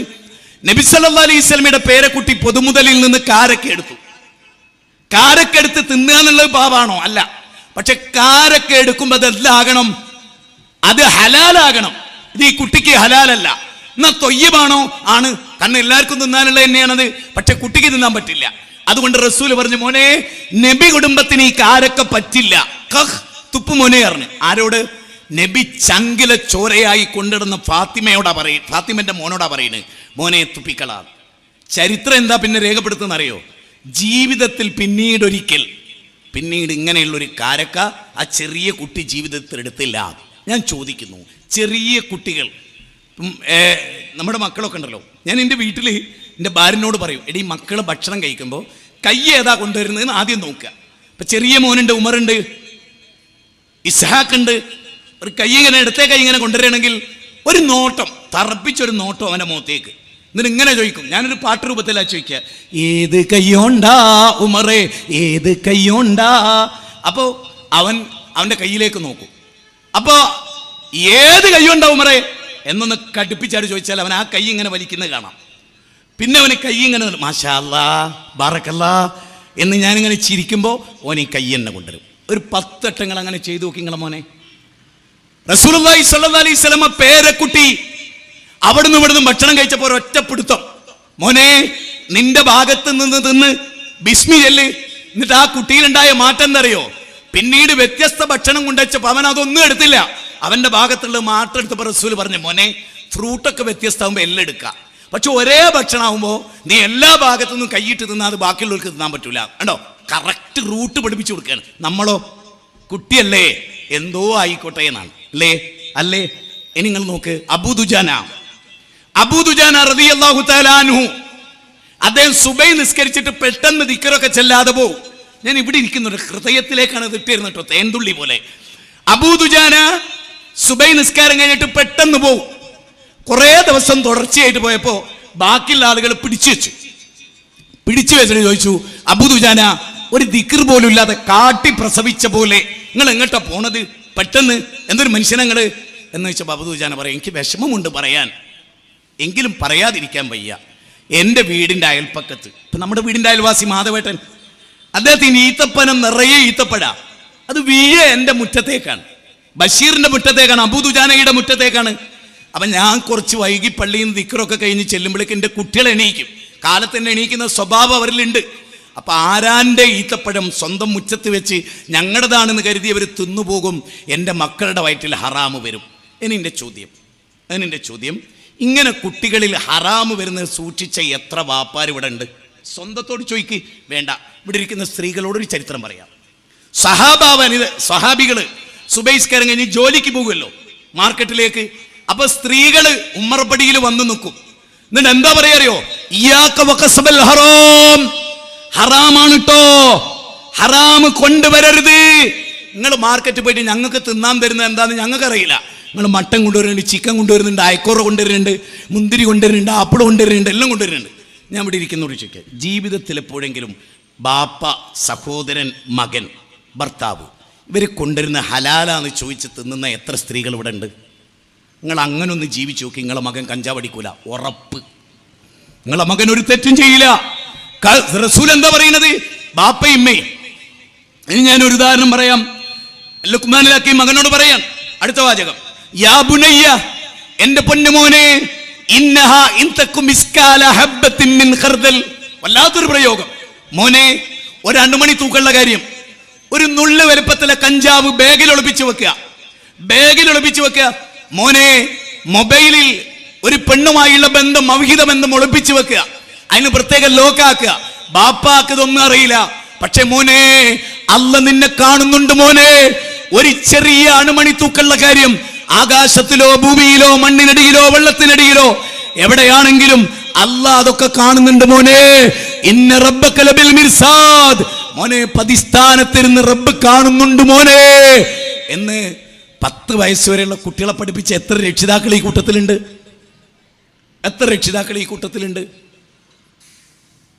മക്കളെ കൂടെ കൊണ്ടുനടക്കണം. നബി സല്ലല്ലാഹു അലൈഹി വസല്ലം പേരക്കുട്ടികളെ ഷോൾഡറിലെടുത്തു. ഏറ്റവും അത്ഭുതം എന്താ അറിയോ? ലോകത്തെ ഏറ്റവും തിരക്കുള്ള മനുഷ്യനായിരുന്നു റസൂൽ. സഹോദരിമാരെ മനസ്സിലായിക്കൊള്ളിട്ടോ, ഞാൻ ഇവിടെ ഇരിക്കുന്ന ബാപ്പാരോടൊന്ന് പറഞ്ഞോട്ടെ, ക്ഷമിക്കണം കേട്ടോ, പരമാവധി ചെയ്യണമെന്നാണ് എൻ്റെ അഭിപ്രായം. ഇപ്പോൾ ഫാത്തിമയോട് ഭയങ്കര, മറ്റു കുട്ടികളൊക്കെ മരിച്ചു പോയല്ലോ, ഫാത്തിമയായിരുന്നു നബി ജീവിക്കുമ്പോഴുള്ളത്. ഫാത്തിമയോട് ഭയങ്കര ഇഷ്ടമായിരുന്നു റസൂലുള്ളാഹിക്ക്, എല്ലാവർക്കും അറിയാം. എന്നിട്ട് റസൂൽ ചെയ്തത് എന്താണെന്നറിയോ? റസൂലിൻ്റെ വീട്ടിൽ നിന്ന് ഇങ്ങനെ ഒരു ജനൽ, ഒരു കള്ളി ജനൽ, അതായത് തുണി കൊണ്ടുള്ള, എല്ലാവരും കൂടെ ശ്രദ്ധിച്ചോളി. അപ്പോൾ നബി സല്ലല്ലാഹു അലൈഹി വസല്ലം വീട്ടിൽ നിന്ന് ഇങ്ങനെ ഒരു തുണി കൊണ്ടുള്ള ഒരു ജനൽ. അപ്പോൾ ആ തുണി ഇങ്ങനെ പൊക്കിയാൽ, തായ്ഭാഗം ഇങ്ങനെ പൊക്കിയാൽ ഫാത്തിമാൻ്റെ വീട് കാണാം. ഫാത്തിമാൻ്റെ വീട്ടിലും ഇതുപോലൊരു ടവല് കൊണ്ട് ഒരു ജനൽ, രണ്ടുപേരും പരസ്പരം കാണുന്ന രൂപത്തിലാണ് ജനൽ. അപ്പം ആ തുണി അങ്ങോട്ട് കർട്ടനായിട്ട് പൊക്കിയാൽ ഫാത്തിമാക്ക് ഉപ്പാനെ കാണാം, ഉപ്പാക്ക് ഫാത്തിമനെയും കാണാം. ഇടക്കിടക്ക് ഫാത്തിമ എന്തായിരിക്കും ചെയ്യുന്നത് എന്ന് നബി ഇങ്ങനെ ചിന്തിക്കും. അപ്പൊ തന്നെ നബീന്റെ മോളും ചിന്തിക്കും ഇപ്പൊ എന്തായിരിക്കും ചെയ്യണേന്ന്. അപ്പൊ ഫാത്തിമ കർട്ടൻ ഇങ്ങനെ പൊക്കും. അതേ സമയത്തുണ്ടാവും റസൂലും. ആ മനസ്സിന്റെ ഒരു സ്നേഹവും ബന്ധവും നോക്ക്. ഇങ്ങനെ മക്കളെ സ്നേഹിച്ച് എത്ര വാപ്പാർ ഇവിടെ ഉണ്ട്. തീർന്നില്ല കേട്ടോ. അസർ നിസ്കാരം കഴിഞ്ഞാൽ വലിയൊരു ഉഷാറാ നമുക്ക്. അസറിന്റെയും മരുവിന്റെ ഇടയിൽ വലിയൊരു എനർജിയാ പുറത്തു പോകാനും വരാനും. ളുഹ്ർ ടു അസർ വരെ നമ്മൾ കിടക്കും, ചിലപ്പോൾ വിശ്രമിക്കും. റോട്ടിലൊക്കെ ബസ്സൊക്കെ കാലിയായിരിക്കും, ഒരുപാട് ഫ്രീ ആയിരിക്കും. എന്നാ അസർ കഴിഞ്ഞാൽ എൻഗേജ്ഡാ. പക്ഷേ നബി സല്ലല്ലാഹു അലൈഹി വസല്ലം അത്ഭുതമാണ്. എല്ലാ അസർ കഴിഞ്ഞാലും ഫാത്തിമൻ്റെ അടുത്ത് പോകും. അവിടെ കുറച്ചേരി ഇരിക്കും. ചെന്നുടനെ തന്നെ ഫാത്തിമ ഉമ്മ വെക്കും. അലിയാരുടെ ഭാര്യയാണ്, വലിയ മോളാണ്. പക്ഷെ അള്ളാഹിൻ്റെ റസൂൽ ഉമ്മ വെക്കും. ഫാത്തിമ ബീവി നബിക്കും ഉമ്മ കൊടുക്കും. ഫാത്തിമൻ്റെ പ്രയാസങ്ങളിലൊക്കെ റസൂൽ ചോദിക്കും. എന്നും ഇങ്ങനെ അസറിന് ചെല്ലുന്ന ഒരു ബാപ്പാനെ ഒരു മകള് വേദനിപ്പിക്കുമോ? എൻ്റെ അപ്പനെ എത്ര സ്നേഹിക്കുന്നുണ്ട്, എൻ്റെ അപ്പാനോട് ഇത് ചെയ്തുകൂടാ. പക്ഷെ ജീവിതത്തിൽ ഒരിക്കലും തിരിഞ്ഞു നോക്കാത്തൊരു ബാപ്പാൻ്റെ മോളാണെങ്കിലോ ഒരു പയ്യൻ കുറച്ച് സ്നേഹം കൊടുത്താൽ മതി, ഓൻ്റെ കൂടെ അങ്ങ് പോകും. അതാ മോളുടെ കുറ്റമല്ലടോ. സ്നേഹം ആഗ്രഹിക്കാത്ത മനുഷ്യരില്ല. ഭർത്താവിൽ നിന്ന് ഭാര്യ മറ്റൊരു പുരുഷനായിട്ട്, അത് ചിലപ്പോൾ ഹിന്ദു ആയിരിക്കും, മുസ്ലിം ആയിരിക്കും, ഓൻ കൃത്രിമമായിട്ടാണ് സ്നേഹം കാണിക്കുന്നതെന്ന് ഓൾ അറിയുന്നില്ല. അത് മറ്റൊരു വിഷയമാണ്. പക്ഷെ സ്നേഹം ഏതുപോലെ വീട്ടിനുള്ളൊരു ചെടി നട്ടു, ജനലിനുള്ളിൽ കൂടെ ചെടി പുറത്തേക്ക് പോയിട്ട് ഇങ്ങനെ വളരും. ചെടി വെച്ചത് ഇവിടെ ആയിരിക്കും, പക്ഷെ അതിങ്ങനെ വളർന്നിട്ട് ഇങ്ങനെ പോയിട്ട് പിന്നെ ഇങ്ങനെ വളരുക. അതെന്താ? സൂര്യപ്രകാശം തേടിപ്പോവുകയാണത്. അതുപോലെ സ്നേഹം തേടിപ്പോവും. ബാപ്പ സ്ഥിരം കൊടുക്കെങ്കിലോ സ്നേഹം തേടിപ്പോവില്ല, അർഹതപ്പെട്ടിടത്തേക്കേ പോവും, വേറെ ഒരു സ്ഥലത്തും പോവില്ല. രണ്ടാമത്തത്, നബി സല്ലല്ലാഹു അലൈഹി വസല്ലം ഇബ്രാഹിം എന്ന മകനാണ് ലാസ്റ്റ് ഉണ്ടായിരുന്നത്, മരിച്ചുപോയി. ഇബ്രാഹിമിനെ കാണാൻ അസർ കഴിഞ്ഞിട്ട് ഫാത്തിമൻ്റെ അടുത്ത് പോവും. തൊട്ടടുത്ത ഫാത്തിമൻ്റെ, പക്ഷേ മകൻ താമസിക്കാൻ കുറച്ച് വിട്ടിട്ടാണ്. അപ്പം നബി സല്ലല്ലാഹു അലൈഹി വസല്ലം കുന്നിങ്ങനെ കയറും. ഇബ്നു അബ്ബാസ് പറയാണ്, ആ പോക്കൊന്ന് കാണേണ്ടതാ മോനെ ഇബ്രാഹിമിനെ കാണാൻ. എന്നിട്ട് അവനെ വാരിയെടുക്കും, അവനെ ഉമ്മ വെക്കും, കുറച്ചു നേരം അവനെ കളിപ്പിക്കും, എന്നിട്ട് പോകും. ലോകത്തെ ഏറ്റവും തിരക്കുള്ള ആള്. ഞാൻ ഇവിടെ ഇരിക്കുന്നവരോട് ചോദിക്കുകയാണ്, ഉമ്മമാരോട് ഞാൻ പറയുന്നതോട് തെറ്റിദ്ധരിക്കരുത്. പെറ്റിട്ടുടനെ നിങ്ങൾക്ക് ജോലിക്ക് പോയി, നിങ്ങൾ ജോലിക്ക് പോയി, ഡേ കെയറിൽ എവിടെയെങ്കിലും കുട്ടികളെ ഏൽപ്പിച്ചു, നിങ്ങൾ അമ്മിഞ്ഞപ്പാൽ പോലും കറക്റ്റ് ടൈമിന് കുട്ടി കിട്ടിയില്ല, കരഞ്ഞു തളർന്ന കുട്ടിക്ക് നിങ്ങളോട് ചെറുപ്പത്തിൽ തന്നെ വെറുപ്പാ തുടങ്ങുന്നത്. മനസ്സിലാക്കിക്കോളെ, ജോലിയുടെ പേരിൽ നശിപ്പിച്ചത് നിങ്ങളുടെ കുടുംബമാണ്. പെണ്ണുങ്ങൾ പ്രത്യേകം മനസ്സിലാക്കിക്കോളെ, പെണ്ണുങ്ങൾ പ്രത്യേകം മനസ്സിലാക്കിക്കോളെ. അല്ലുമ്മ മദ്റസത്തുന്ന, ഉമ്മയാണ് പാഠശാല. സ്നേഹം കൊടുക്കുക. നമ്മൾ പണ്ട് പാടിയിരുന്നത് എന്താ നമ്മൾ പാടിയിരുന്നത്? അമ്മതൻ വാത്സല്യമൃതായി അച്ഛൻ്റെ സ്നേഹം കുളിരായി, അല്ലേ? ഉമ്മതൻ വാത്സല്യമൃതായി അച്ഛൻ്റെ സ്നേഹം കുളിരായി കരുതുന്നൊരു ബാപ്പുണ്ടെങ്കിൽ ആ മക്കളൊരിക്കലും കേടിരില്ല. മക്കളെടുത്ത് രാത്രി പോയിരുന്ന് ഒരു കിടക്കുമ്പോൾ, ഞാനൊക്കെ രാത്രി ചെന്നാൽ മക്കളെടുത്ത് പോകും, അവർ കിടക്കുകയായിരിക്കും. എനിക്ക് എന്തെങ്കിലും ഒരു വലിയ മോളോട് പറയണമെന്നുണ്ടെങ്കിൽ ഞാൻ മകളെ മെല്ലെ വിളിച്ചോണ്ടും, മോളെ ബാപ്പാനോട് ക്ഷമിക്കണം, കുട്ടി ഒറ്റയ്ക്കുള്ളപ്പോൾ ഇത് പറയാൻ പറ്റും. ബാക്കിയുള്ള ആളുകൾ ഇരിക്കുന്നിടത്ത് നിന്നോട് ഞാൻ ഇത് പറയുമ്പോൾ അവർക്ക് വിഷമാവും, നിനക്കും വിഷമാവും. അവരെ മുമ്പിൽ വെച്ച് ഞാൻ നിന്നോട് പറയും, അത് നിന്നെ നിന്ദിക്കലാണ്. അതുകൊണ്ട് മോളെ ഒന്ന് എഴുന്നേക്കണം, ഒന്ന് കയ്യും മോക്കുക, ഇപ്പച്ചിൻ്റെ മോളൊന്നും ഇവിടെ വന്നിരിക്കുക, ഇപ്പച്ചിക്ക് ഒരു കാര്യം പറയാനുണ്ട്. ഏത് ചെറിയ കാര്യമാണെങ്കിൽ നിസ്കാരത്തിൽ ചെറിയ ശ്രദ്ധ വെച്ചാൽ മക്കളെ വിളിക്കണം. അങ്ങനെ മക്കൾക്ക് തോന്നണം, എൻ്റെ അപ്പ എന്നെ വല്ലാതെ സ്നേഹിക്കുന്നുണ്ട്, എൻ്റെ അപ്പ നരകത്ത് പോ, ഞാൻ നരകത്ത് പോകുന്ന എൻ്റെ അപ്പാക്ക് തീരെ ഇഷ്ടമല്ല. അങ്ങനെ ബോധ്യപ്പെടുമ്പോൾ, ഇന്ന് ഞാനൊരു കാര്യം പറഞ്ഞോട്ടെ, സ്കൂളുകളിൽ വ്യത്യസ്ത സ്ഥലത്താണ് മക്കൾ പഠിക്കുന്നത്. ഞാൻ എൻ്റെ അനുഭവം കൊണ്ട് പറയുന്നത്. അവിടെ ഒക്കെ പോകണമെങ്കിൽ ഒരുപാട് അധ്വാനമുണ്ട്. ഡ്രൈവ് ചെയ്യണം, കാല് സുഖമില്ലാത്തതാണ്, എന്നാലും കഷ്ടപ്പെട്ട് ആരെയും കൂട്ടാതെ ഞാൻ പോവും. എന്തിനാ? മക്കളോടുള്ള ആ അടുപ്പം ഇങ്ങനെ നിലക്കണം. ഇല്ലെങ്കിൽ മക്കൾ കേടിരുന്ന് അറിയാവുന്നതുകൊണ്ടാണ്. പേടിക്കണം, ഇന്നത്തെ ലോകമാണ്. മക്കൾ, നമ്മൾ ആരെങ്കിലും സ്കൂള് നോക്കൂ, സ്കൂൾ മീറ്റിങ്ങിൽ PTA മീറ്റിങ്ങിൽ പെണ്ണുങ്ങളാ കൂടുതൽ ഉണ്ടാകുക. അതാണ് കേരളം തോൽക്കാനുള്ള ഒന്നാമത്തെ കാരണം. പെണ്ണ് മോശമായിട്ടല്ല, പെണ്ണിന് ബോൾഡായ തീരുമാനം എടുക്കാൻ കഴിയില്ല. ബാപ്പയാവുമ്പോൾ ബാപ്പാക്ക് ബോൾഡായ അഭിപ്രായം പറയാം. ഇപ്പൊ സ്കൂൾ വളരെ മോശമായ ഒരു സംഗതി കൊണ്ടുവരിക, പെണ്ണുങ്ങളൊക്കെ പറയും ഞങ്ങൾക്ക് കുഴപ്പമൊന്നുമില്ല ആയിക്കോട്ടെ. ആണുങ്ങൾ അങ്ങനല്ല, മുന്നും പിന്നും ആലോചിച്ച് നോക്കും, ഇതിന് ഞങ്ങൾ സപ്പോർട്ടില്ല എന്ന് പറയും. ആണുങ്ങൾ പോകുന്നില്ല സ്കൂളിൽ, പോട്ടെ. സ്വന്തം മക്കൾ പഠിക്കുന്ന സ്കൂളിൻ്റെ പേരറിയുന്ന എത്ര ബാപ്പാരുണ്ട്? ഒന്ന് പറ, ധൈര്യസമയത്ത് ഒന്ന് കൈവന്തിക്ക്. വേണ്ട, സ്വന്തം മകൾ പഠിക്കുന്നത് എത്രയിലാന്നൊന്ന് ചോദിച്ചു നോക്കിയേ. 7 അല്ല 5 3. അപ്പം മറ്റോട് ഭാര്യ പറയാ, എന്താ കാക്ക 4 നമ്മളെ കുട്ടി പഠിക്കണത്, കണ്ടോ എങ്ങനെ കേടുവന്നു. നല്ലോണം ചിന്തിക്കും. സ്കൂളിൽ ചെന്നിട്ട് ഞാൻ എൻ്റെ കുട്ടികളോട് പറയും, നിങ്ങളെ കൂട്ടുകാരാരാന്ന് ചോദിക്കും. പെൺകുട്ടികളാണ് കൂടുതൽ, അതുകൊണ്ട് കൂട്ടുകാരികൾ ആരാന്ന് ചോദിക്കും. കൂട്ടുകാരനുണ്ടോ എന്ന് ചോദിക്കും. കൂട്ടുകാരിയുണ്ടോ? എന്നാൽ അവരൊക്കെ വിളിച്ചിട്ട് 10 ദിവസത്തെ ലീവുള്ളപ്പോൾ ഒരു ദിവസം വരണം, നമുക്ക് ഭക്ഷണം കൊടുക്കാം. കുട്ടികൾക്കറിയില്ലല്ലോ ഞാൻ എന്തിനാ അവർ വിളിച്ചിരുത്തിയെന്ന്. ഗേറ്റ് കടന്ന് കുട്ടികൾ വരുമ്പം തന്നെ അറിയാം ഇത് വക്കൊട്ടിയതാണോ വക്കൊട്ടാത്തതാണോ. എൻ്റെ മോളുടെ കൂട്ടുകാരിയുടെ വേഷം കണ്ടാൽ അറിയാം ഓട് കൂട്ടുകൂടുന്നത് ആരോടാണ്. ഉടനെ ഫുൾ സ്റ്റോപ്പാ, പിന്നല്ല. അപ്പം നിർത്തിയത് പറഞ്ഞോളൂ. ആ കുട്ടികളോടും പറയും, മോളെ ഈ ചുണ്ട് ചായം തേച്ച് എന്തിനാ മോളെ, ആരെ കാണിക്കാനാ മോളെ, ആരെ കാണിക്കാനാണ് പൊന്നു മോളെ, നീ ഇത് വേറൊരു ലക്ഷ്യം ഇതിനില്ലല്ലോ. ചുണ്ട് ചോപ്പ് പരത്തുന്നതിനനുസരിച്ച് A+ കൂടുവോ? കൂടുവോ? നിങ്ങൾ പറഞ്ഞോളൂ. മുഖത്ത് പുട്ടിട്ടാൽ അതിന് ഞാൻ സ്ത്രീകളോട് പറയുന്നൊരു കാര്യം എന്താ അറിയോ, ആണുങ്ങളെ കണ്ടു പഠിച്ചോളി. നിങ്ങൾ ഞങ്ങളാരെയും ചുണ്ടിൻ്റെ ചോപ്പ് നോക്കിയാൽ ഞങ്ങളെ ഭർത്താവായി സ്വീകരിച്ച്. അപ്പം നിങ്ങളർത്ഥം എന്താ പറയുക, നിങ്ങൾ തോറ്റ ജനതയാണ്, നിങ്ങൾക്ക് ആണുങ്ങൾ അത്രയും സൗന്ദര്യമില്ല, ഞങ്ങൾ പൗഡർ പോലും ഇടാറില്ല, നിങ്ങൾ 1.5 കിൻഡൽ പുട്ടിയെടുന്ന്. എന്നെ അതിൻ്റെ അർത്ഥം എന്താ വെച്ചാൽ നിങ്ങൾ വല്ല മോശമാണെന്ന് നിങ്ങൾക്ക് എന്നെ അഭിപ്രായം ഉണ്ട് എന്ന്. ആണുങ്ങൾക്ക് നിങ്ങളെ ഞങ്ങൾ വന്ന് പെണ്ണ് കാണുമ്പോൾ പുട്ടിയിട്ടിട്ടാണ് ഞങ്ങൾ വരുന്നത് അല്ല. എന്നിട്ട് നിങ്ങൾക്ക് ഞങ്ങളെ പിടിച്ചില്ലേ, പിടിച്ച്. നിങ്ങൾക്ക് ഞങ്ങളെ പിടിച്ചിട്ടുണ്ടെങ്കിൽ ഞങ്ങൾ നിങ്ങളെ പിടിക്കാൻ, നിങ്ങൾ ചുണ്ട് പുട്ടിയിടാൻ ഞങ്ങൾ ആഗ്രഹിച്ചിട്ടില്ല. ഉണ്ടോ? ആഗ്രഹിച്ച ഏതെങ്കിലും ആണുണ്ടോ? മാത്രമല്ല അറപ്പ് തോന്നൂലേ അത്? പണ്ട് വേശ്യകളിട്ടിരുന്നാണത്. ഞാൻ വെറുതെ പറയല്ല, വേശ്യകളിട്ടിരുന്ന അത്. അമേരിക്കയിലെ ജയിലിൽ കുട്ടികൾ ഉപയോഗിച്ച ഡ്രസ്സാണ് ജീൻസ്. നിങ്ങൾക്കറിയോ? ഞാൻ ജീൻസ് ഇടുന്ന പോലെ കുറ്റപ്പെടുത്തില്ല. നിങ്ങൾ കണ്ടിട്ടുണ്ടോ ആൺകുട്ടികളെ പാൻ്റ് എവിടുന്ന ചന്തി കഴിഞ്ഞിട്ടാണ് തുടങ്ങുന്നത്. അങ്ങനെ കുട്ടികൾ പണ്ട് കാഷ്ടിച്ചിട്ട് പാമ്പേഴ്സ് തൂങ്ങിക്കൂലേ, അതുപോലെയാണ് പാൻറ് തൂങ്ങിക്കണത്. അതെന്താ കാരണം? അതായത് അമേരിക്കൻ ജയിലിൽ സ്വവർഗരതിക്കാരായ ആൺകുട്ടികൾ ധരിച്ചിരുന്ന ഡ്രസ്സാണ് അത്. ഞാൻ സ്വവർഗരതിക്ക് വില്ലിങ് ആണ് എന്നുള്ളതാണ് ആ തെളിവ്. ആ ഡ്രസ്സാണ് നമ്മൾ ധരിക്കുന്നത്. മുഖത്ത് പുട്ടിടുകയും ചായം തേക്കുകയും കാലിൻ്റെ വിരലിൽ മോതിരിടുകയും ഒരു കാലിൽ ചരട് കെട്ടുകയും ചെയ്തിരുന്നത് വേശ്യകളാണ് ഒരു കാലത്ത്. നിങ്ങൾ പഠിച്ചു നോക്കി, ഞാൻ വെറുതെ പറയും, നിങ്ങൾ പഠിച്ചു നോക്കി. അതൊക്കെ നമ്മളെ പെൺകുട്ടികളും ചെയ്യാണ്. എന്താണ് അനുകരിക്കുന്നത് ഓർമ്മല്ല. മുടി എന്തിനാ വെച്ച് സത്യത്തിൽ ബാർബർ ഷാപ്പുകാരനോട് ചെയ്യുന്ന ഏറ്റവും വലിയ പരാതിയല്ലത്. ഓനൊരു മുടി വെട്ടാൻ കിട്ടുന്നില്ല, കാരണം ഇപ്പം മുടി തന്നെ വെട്ടുന്നില്ല. സാമൂഹ്യ ദ്രോഹി അവന്, ബാർബർ ഷോപ്പർക്കെതിരെ അവന്. അതെങ്കിലും ചിന്തിച്ചിട്ട് നല്ലൊരു മുടി വെക്കാൻ കഴിഞ്ഞിട്ടില്ല.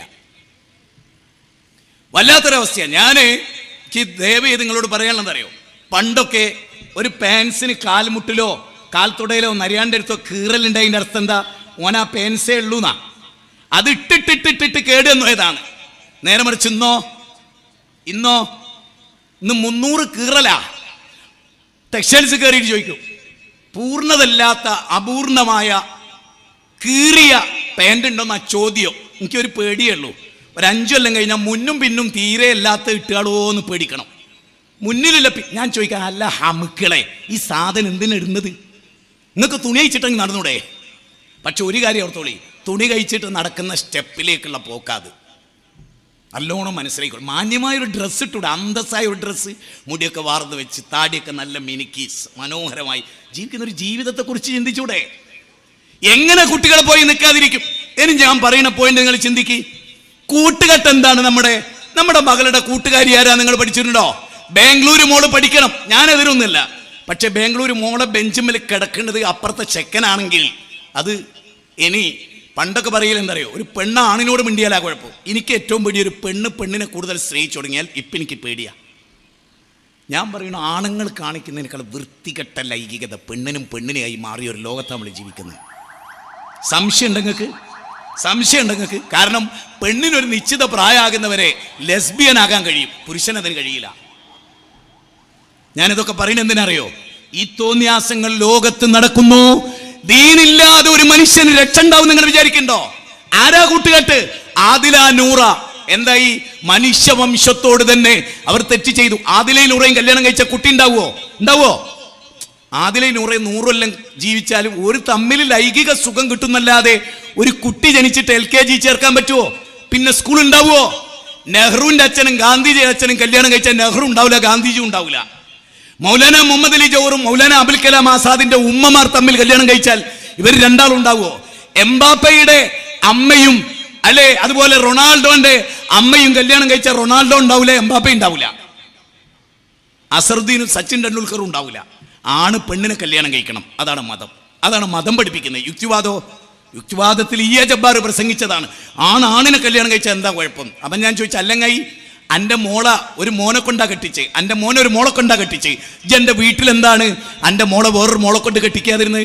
എൻ്റെ മുറ്റത്ത് 4 ട്രോഫി ഇല്ലേ, പേരക്കുട്ടികൾ 4 എണ്ണം മുറ്റത്ത് കളിക്കുക, എന്നിട്ട് മൂപ്പര് വന്നിട്ട് പ്രസംഗിക്കുന്ന 2018 എന്ത് ആണിനെ കല്യാണം കഴിക്കുന്നതാണ് മോഡേൺ ഏജിൽ ചെയ്യേണ്ടത്. എങ്ങനെയുണ്ട്? നിങ്ങൾ ചിന്തിക്ക്, എന്തായിരിക്കും അവസ്ഥ എന്ന് ആലോചിക്ക്. അവിടെയാണ് കൂട്ടുകാരൻ ആരാവണം. ഇപ്പം നേരത്തെ ഷെരീഫ് കാരട്ട ക്ലിപ്പിന്റെ ബാക്കി നേരത്തെ ഇവിടെ ഇട്ടു, അതൊന്നുകൂടെ കേട്ടു നോക്കി നിങ്ങൾ. ആരൊക്കെയാണ് അവരുമായി സഹകരിക്കുന്നതെന്ന് കേട്ടെ. ഞാൻ ഒന്ന് രണ്ട് കാര്യം അതുമായി പറഞ്ഞ് അവസാനിപ്പിക്കുകയും ചെയ്യും. നിങ്ങൾ ഒന്നുകൂടെ അത് കേട്ടു നോക്ക്. കസ്റ്റമർ പറഞ്ഞാൽ നമ്മളെ നാട്ടിലുള്ള വലിയ വലിയ ഹോസ്പിറ്റലിലെ ഡോക്ടർമാർ വന്നിട്ടുണ്ട്, നഴ്സുമാർ വാങ്ങിയിട്ടുണ്ട്. പിന്നെ ഒരു പറയുമ്പോൾ ആങ്ങളെയും പെങ്ങളും ഒരുമിച്ച് വന്ന് വാങ്ങിച്ചിട്ടുണ്ട്. ഫസ്റ്റ് ആങ്ങളെ വന്ന്, പിന്നെ ഓനും ഫ്രണ്ടായി ഓരോ കഥകളൊക്കെ പറഞ്ഞു ഓൻ്റെ പെങ്ങളും ഓനും ഒരുമിച്ച് വന്ന് വാങ്ങിച്ചിട്ടുണ്ട്. ഹസ്ബൻഡും വൈഫും ഒരുമിച്ച് ഞാൻ അവരെ വീട്ടിൽ പോയിട്ട് എൻ്റെ കയ്യിൽ ഇതുണ്ടാവില്ല, എവിടെ എനിക്ക് സ്വാഗതം. എന്നെ ഓരോരുത്തരും എൻ്റെ വീട്ടിൽ വന്നിട്ട് BMW ഫോർച്യൂണറിലൊക്കെ ഒന്ന് എടുത്തുകൊണ്ട് പോകും. കാരണം എൻ്റെ കയ്യിൽ ഇരിക്കണത് എന്താ, സ്വർണത്തിൻ്റെ വിലയുള്ള ഡയമണ്ട് പോലെ ഇരിക്കുന്ന സാധനമാണ്. വെറുതെ കിട്ടണം, ഇതാരും വെറുതെ കിട്ടില്ല. ഇതൊരു ലേശത്തിന് കൊടുക്കണം 1500-3000. ഇതെല്ലാവരും വെറുതെ ആക്കി. അങ്ങനെ ഒരു വീട്ടിൽ പോയിട്ട് ഞാൻ അവിടെ കൊടുത്തപ്പോൾ അവരെ ഹസ്ബൻഡും വൈഫും ഒരുമിച്ചിരുന്നടിച്ച്. പിന്നെ ആങ്ങളും പെങ്ങളും അടിക്കും. പിന്നെ ഒരു വീട്ടിൽ ഉപ്പടിക്കും, മക്കളും അടിക്കും. അത് അവർ തമ്മിൽ അറിയില്ല, ഇപ്പം അറിയുന്നുണ്ടാവും. അതൊക്കെ അവർക്കറിയും. കാരണം ഞാനൊരു കച്ചവടക്കാരനായിരുന്നു. സാധാരണ ഉപയോഗിക്കുന്ന ഒരാളാണെന്നുണ്ടെങ്കിൽ യൂസിങ് ആണെന്നുണ്ടെങ്കിൽ എനിക്കറിയില്ല ആരൊക്കെ ഉപയോഗിക്കും. പക്ഷെ ഞാനൊരു കച്ചവടക്കാരനായതുകൊണ്ട് എനിക്ക് ആരൊക്കെ ഉപയോഗിക്കണം, ആരൊക്കെ സൈലന്റ് കില്ലർമാരുണ്ട്, അങ്ങനെ എങ്ങനെയൊക്കെ എനിക്കറിയാം, എല്ലാം അറിയാം. ഒരുപാട് ആൾക്കാരും ഒരുപാട് കുടുംബങ്ങൾ തെറ്റിയിട്ടുണ്ട്. എൻ്റെ ഫ്രണ്ട്സ് ഡൈവോഴ്സ് ആയിട്ടുണ്ട്. ഈ കാരണം സംശയം, എൻ്റെ വൈഫ് ആരുമായിട്ട് ബന്ധമുണ്ട്, സംശയം തോന്നുകയാണ്. അത് ഓട്ടോമാറ്റിക്കലി ഉപയോഗിക്കുന്നവർക്ക് സംശയരോഗം കുറച്ച് കൂടുതലാണ്. സംശയം കൂടുതലാണ്. അത്രയും സംശയമാണ് ഇതിന്റെ മെയിൻ. നമ്മൾ ഫ്രണ്ട്സിനായിട്ട് സംശയം, ഫ്രണ്ട്സ് എന്തെങ്കിലും അവിടെ ഇരുന്ന് ആരെങ്കിലും ഫോൺ വിളിക്കുകയാണെങ്കിൽ നമ്മൾ കൂട്ടത്തിലിരിക്കുമ്പോൾ ആർക്ക് വിളിച്ച് ഇതിനെ കുറിച്ച് എന്തോ പറഞ്ഞു അവിടെ നിന്ന് എന്തെങ്കിലും പലതാണ് നമ്മൾ ചിന്തിക്കുകയാണ്. അതാണ് ഇതിന്റെ മെയിൻ സംശയമാണ്. എന്തെല്ലാം കാര്യമാണ് ആ ചെറുപ്പക്കാരൻ പറയുന്നത് ശ്രദ്ധിച്ചോ? എന്തെല്ലാം കാര്യമാണ്. ആരാ ഡോക്ടർ, ആരാ നഴ്സ്? ആരോഗ്യത്തിന് വേണ്ടി ജീവൻ ഒഴിഞ്ഞു വെച്ചവർ. വേൾഡ് ഹെൽത്ത് ഓർഗനൈസേഷൻ അല്ലേ, ആരോഗ്യം, സുസ്ഥിരമായ ആരോഗ്യം, സാമൂഹിക ആരോഗ്യം, ലോകാടിസ്ഥാനത്തിലെ സുരക്ഷിതത്വം അത് ഉറപ്പുവരുത്തേണ്ട ഡോക്ടർ ഇതിൽ എങ്ങനെ എത്തി? മെഡിക്കൽ കോളേജിലെ MBBS പഠിക്കുന്ന കുട്ടികളാണ്, എഞ്ചിനീയറിംഗ് കോളേജ് പഠിക്കുന്ന കുട്ടികളാണ്, പാമ്പാടിയിലെ എഞ്ചിനീയറിംഗ് കോളേജ് പഠിക്കുന്ന കുട്ടികളാണ്. ഏറ്റവും കൂടുതൽ കഞ്ചാവ് ഉപയോഗിക്കുന്നത്, പെത്തഡിൻ ഉപയോഗിക്കുന്നത്, സിന്തറ്റിക് ലഹരി ഉപയോഗിക്കുന്നത് എന്ന് വന്നാൽ എന്ത് സംഭവിക്കുന്നു? ഇവിടെ നഴ്സുമാര് ചെയ്യുന്നു. പണ്ടൊക്കെ എങ്ങനെയായിരുന്നു? പെങ്ങൾക്ക് ഭയങ്കര ബഹുമാനായിരുന്നു ആങ്ങളയോട്. പെങ്ങളെന്ന് പറഞ്ഞാൽ ജീവനായിരുന്നു ആങ്ങളക്ക്. ഒരു പെങ്ങൾ നശിക്കുന്നു, വാ നമുക്കൊന്നിച്ച് നശിക്കാമെന്ന് പറയുന്ന അവസ്ഥ കേരളത്തിൽ എങ്ങനെ സംജാതമായി? അന്നബി സയ്യിദ് അൽ ഖുദരി റളിയല്ലാഹു അൻഹു സമീഅതു റസൂലുള്ളാഹി സ്വല്ലല്ലാഹു അലൈഹി വസല്ലം യഖൂൽ മൻ റാ മിൻകും മുൻകറാ ഫലിയുഗയ്യിർഹു ബിയദിഹി നോക്കു ഫഇൻ ലം യസ്തതി ഫബിലിസാനി ഫഇൻ ലം യസ്തതി ഫബിഖൽബി വദാലിക അളഫുൽ ഈമാൻ. പെങ്ങള് കഞ്ചാവ് ഉപയോഗിക്കുന്നു എന്നറിഞ്ഞാൽ ഒരൊറ്റ അടി കൊടുത്തുകൊണ്ട് തിരുത്തേണ്ട ആങ്ങള പെങ്ങളെ കൂട്ടിക്കൊണ്ടുപോയി 2 പേര് ഉപയോഗിക്കുക. മിംസ് ഹോസ്പിറ്റലിൽ എനിക്കറിയുന്ന ചില ഗൈനക്കോളജിസ്റ്റുകളുണ്ട്. എൻ്റെ ഭാര്യയുടെ പ്രസവമൊക്കെ ഞങ്ങൾ പോകുന്ന സമയത്ത് അപ്പൊ അവർ പറയുന്ന ഏറ്റവും പ്രധാനമായ കാര്യം എന്താ അറിയോ നിങ്ങൾക്ക്? പെങ്ങളും ആങ്ങളെയും ലൈംഗിക ബന്ധത്തിൽ ഏർപ്പെട്ടിട്ട് ഇത് പെങ്ങളാണ് എന്ന് മനസ്സിലാകാതെ ആ കുട്ടിയെയുമായി ആങ്ങളെ എൻ്റെ അടുത്ത് വന്നോ. സുബ്ഹാനല്ലാഹ്, അത് പറയുമ്പോൾ ഡോക്ടർ കരയാണ്. അവർ മുജാഹിദ് ഡോക്ടറാണ്.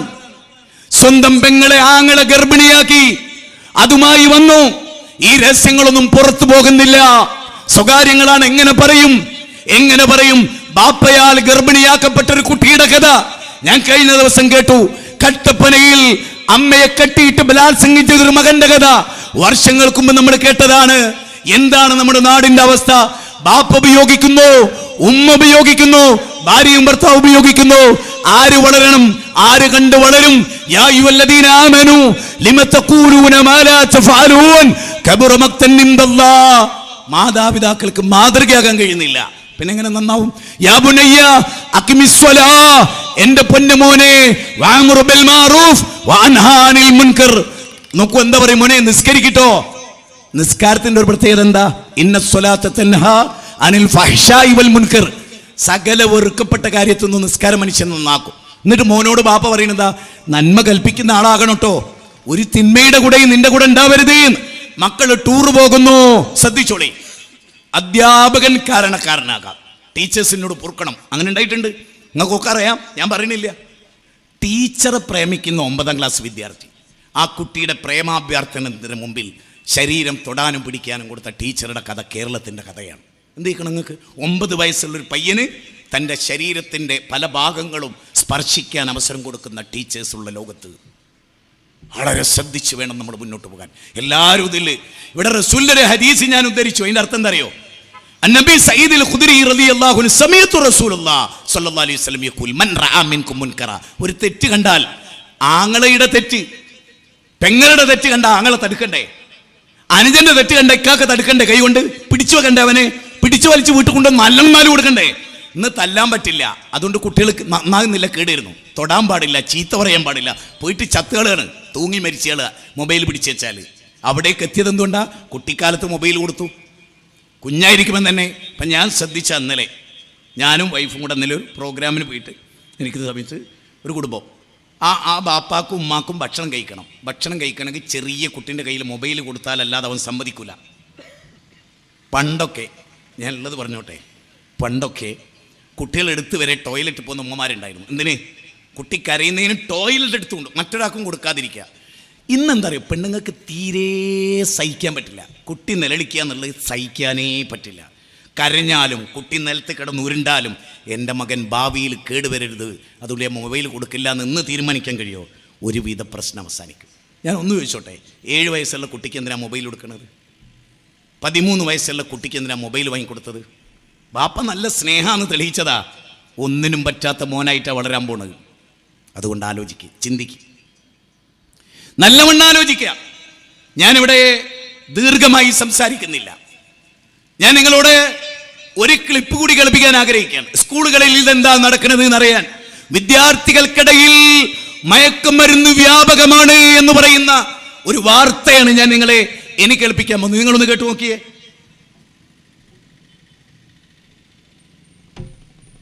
വിദ്യാർത്ഥികളിലെ ലഹരി ഉപയോഗം കൂടുന്ന പശ്ചാത്തലത്തിൽ അധ്യാപകരും പോലീസും എക്സൈസും അടങ്ങുന്ന സ്ക്വാഡ് വേണമെന്ന ആവശ്യം ശക്തമാവുകയാണ്. സ്കൂളുകളിൽ പരിശോധന നടത്താൻ പരിമിതികളുണ്ട്. സ്കൂളുകൾക്കുള്ളിൽ വിദ്യാർത്ഥികൾ ലഹരി ഉപയോഗിക്കുന്നത് പുറത്തു പറയാൻ അധ്യാപകർക്കും ഭയം. സ്കൂൾ ബാഗുകളിൽ ഒളിപ്പിച്ചാണ് വിദ്യാർത്ഥികൾ മയക്കുമരുന്ന് ഉപയോഗിക്കുന്നത്. ആർ അനന്തകൃഷ്ണൻ വിവരങ്ങളുമായി ചേരുന്നു. അനന്തൻ, കുറെ കാലങ്ങളായി നമ്മുടെ കുട്ടികൾ പഠിക്കുന്ന കലാലയങ്ങൾക്ക് അകത്തും പുറത്തും ഈ ലഹരി ഒഴുകിയെത്തുന്നുണ്ട്. അതിന്റെ സ്രോതസ് കണ്ടെത്താൻ പലപ്പോഴും കഴിയാറുമില്ല. കുട്ടികൾ വരെ കാരിയർ ആകുന്ന സംഭവങ്ങൾ നമ്മുടെ മുന്നിലുമുണ്ട്, ചെറിയ കുട്ടികൾ വരെ. ഇതിന് എന്താണ് ഒരു പരിഹാരം? ഏതെങ്കിലും തരത്തിലൊക്കെ ഇതിനൊരു പരിഹാരം കാണാൻ ഈ ഒരു ശൃംഖല മുറിക്കാനുള്ള ആലോചനകൾ നടക്കുന്നുണ്ടോ? ആര്യ, സമീപകാലത്ത് കേരളത്തിൽ ലഹരിയുടെ ഉപയോഗം, പ്രത്യേകിച്ച് സിന്തറ്റിക് ഡ്രഗ്സിന്റെ ഉപയോഗം കൂടിയതായിട്ട് വിലയിരുത്തപ്പെടുന്നുണ്ട്. അതിനൊപ്പം തന്നെ ഈ സിന്തറ്റിക് ഡ്രഗിന്റെ ഉപയോഗം അത് ഉപയോഗിക്കുന്നത് കൂടുതലും കൗമാരക്കാരാണ് എന്നുള്ളതാണ് ഞെട്ടിപ്പിക്കുന്ന വസ്തുത. വിദ്യാലയങ്ങൾ കേന്ദ്രീകരിച്ച്, അല്ലെങ്കിൽ വിദ്യാലയങ്ങളുടെ സമീപ പ്രദേശങ്ങൾ കേന്ദ്രീകരിച്ച് ലഹരി വിൽപ്പന വ്യാപകമാണ് എന്ന് നേരത്തെ തന്നെ എക്സൈസും പോലീസും കണ്ടെത്തിയിരുന്നു. പ്രത്യേകിച്ച് സ്കൂളിന് പരിസരത്തുള്ള ചില കടകൾ, ബേക്കറികളിലൊക്കെ കേന്ദ്രീകരിച്ച്. അപ്പോൾ അവിടെയൊക്കെ കൃത്യമായി പരിശോധനകൾ എക്സൈസും പോലീസും നടത്തുന്നുണ്ട്. പ്രത്യേകിച്ച് നമുക്ക് അറിയാം, ഇപ്പോൾ സംസ്ഥാനം ലഹരിക്കെതിരെയുള്ള വലിയ ക്യാമ്പയിൻ നടത്തിക്കൊണ്ടിരിക്കുകയാണ്. അതിന്റെ ഭാഗമായി ഉള്ള ഓപ്പറേഷനുകളുടെ ഭാഗമായി ഇത്തരം പരിശോധനകളൊക്കെ ശക്തമായി നടക്കുന്നുണ്ട്. പക്ഷേ ഇപ്പോഴുള്ള ഒരു വലിയ വെല്ലുവിളി ഈ സ്കൂളുകളുടെ പരിസരത്തുള്ള കടകൾ കേന്ദ്രീകരിച്ചല്ല ലഹരി വിൽപ്പന നടക്കുന്നത്. പകരം സ്കൂളുകൾക്കുള്ളിൽ വിദ്യാർത്ഥികൾ തന്നെ ഈ ലഹരി വിൽക്കുകയും അവർ അത് സ്കൂളുകൾക്കുള്ളിൽ ഉപയോഗിക്കുകയും ഇത് ഉപയോഗിച്ച് ക്ലാസ് റൂമിൽ വന്നിരിക്കുകയും ഒക്കെ ചെയ്യുന്നു എന്നുള്ള ഞെട്ടിപ്പിക്കുന്ന വസ്തുതകളാണ് ഇപ്പോൾ പുറത്തു വരുന്നത്. ഏറ്റവും ഒടുവിലത്തെ ഉദാഹരണം കോഴിക്കോട് ഇന്നലെ നമ്മൾ പുറത്തുവിട്ട, അതായത് 9ാം ക്ലാസ്സുകാരി ഡ്രഗ് കാരിയറായി എന്നുള്ള ഒരു ഞെട്ടിപ്പിക്കുന്ന വാർത്ത. അപ്പോൾ അതൊരു ഒറ്റപ്പെട്ട സംഭവമല്ല, നിരന്തരം നമ്മുടെ സ്കൂളുകളിൽ ഇത് നടക്കുന്നു എന്നുള്ളത് വസ്തുതയാണ്. നമ്മൾ ചില സ്കൂളുകളുമായും എക്സൈസ് ഉദ്യോഗസ്ഥരുമായും പോലീസുകാരുമായും ഒക്കെ ബന്ധപ്പെട്ടപ്പോൾ ആ കാര്യങ്ങളാണ് പുറത്തു വരുന്നത്. നമ്മൾ ഏതെങ്കിലും ഒരു സ്കൂളിലോ അല്ലെങ്കിൽ ഏതെങ്കിലും ഒരു വിദ്യാർത്ഥിയോ ഒന്നും കേന്ദ്രീകരിച്ച് അവരുടെ അഭിപ്രായങ്ങൾ എടുക്കാനൊന്നും ശ്രമിച്ചില്ല. കാരണം അവരൊക്കെ എക്സ്പോസ്ഡ് ആകും എന്നുള്ള ഭയം അവർക്കെല്ലാം ഉണ്ട്. പ്രത്യേകിച്ച് സ്കൂളുകളുടെ കാര്യം, ഇപ്പോൾ തിരുവനന്തപുരത്ത് തന്നെ ഒരു സ്കൂളിൽ കഴിഞ്ഞ ദിവസം ഒരു 8ാം ക്ലാസ് വിദ്യാർത്ഥിനിയുടെ ബാഗിൽ നിന്നാണ് കഞ്ചാവ് പൊതി, അതും ഒന്നല്ല ഏതാണ്ട് 10 പൊതികൾ, 100 ഗ്രാം വരുന്ന 10 പൊതികളാണ് കണ്ടെത്തിയത്. അപ്പോൾ ആ കുട്ടി കാരിയറായിട്ട് ഉപയോഗിക്കുന്നു എന്ന് വേണം മനസ്സിലാക്കാൻ. അപ്പോൾ പുറത്താർക്കോ കൊടുക്കാൻ വേണ്ടി സുരക്ഷിതമായ ഒരു മാർഗമായി സ്കൂൾ ബാഗുകളെ കാണുന്നു. അപ്പോൾ സ്കൂളിനകത്തേക്ക് ഈ കുട്ടികളെ അവരുടെ ബാഗുകളിൽ മയക്കുമരുന്ന് എത്തുന്നുണ്ട്, അവർ അത് സ്കൂളുകളിൽ വിതരണം ചെയ്യുന്നു. അപ്പോൾ അത് കണ്ടെത്താനോ അത് കർശനമായി അതിനെതിരെ നടപടികൾ എടുക്കാനോ ഇപ്പോൾ യാതൊരു നിർവാഹവുമില്ല എന്നുള്ളതാണ് നമ്മുടെ സമയം ഭയപ്പെട്ടുകൊണ്ട് ഇപ്പൊ കണ്ടോ, സർക്കാരിന് അത് കണ്ടുപിടിക്കാൻ കഴിയുന്നില്ല, നിയമപാലകർ കണ്ടുപിടിക്കാൻ കഴിയുന്നില്ല. ഒരു കാലഘട്ടത്തിൽ സ്കൂളിന്റെ ഫ്രണ്ടിലെ പെട്ടിക്കടകൾ വ്യാപകമാണ്, ബേക്കറികൾ, പരിസരങ്ങൾ. കുട്ടികളെ നിങ്ങൾ നോക്കൂ, കോഴിക്കോട് ഒരു ചെറിയ പെൺകുട്ടിയെ കാരിയറായി ഉപയോഗിച്ച് ആ കുട്ടിയുടെ ഒരു അയൽവാസിയായ ചെറുപ്പക്കാരന് ഒരു പൊതി കൊടുക്കും. എന്നിട്ട് പറയും, ഇത് പെട്ടിക്കട കൊടുത്താൽ നിനക്ക് പഴംപൊരിയും ചായയും കിട്ടും. ഈ കുട്ടിക്ക് ഇതെന്താണെന്നറിയില്ല. പെൺകുട്ടികളെ ഒരു കോഴിക്കോട് ജില്ലയിലെ ഒരു സ്കൂളിൽ ക്ലാസിന്റെ ബാക്കിലെ ബെഞ്ചിൽ പെൺകുട്ടികൾ തളർന്നു കിടക്കുന്നു. അപ്പൊ കുപ്പിവെള്ളത്തിൽ ഗുളികയിട്ടിട്ട്, മയക്കുമരുന്നിന്റെ ഗുളികയിട്ട് കുലുക്കിയാൽ ഒരു പിടുത്തവും കിട്ടൂല.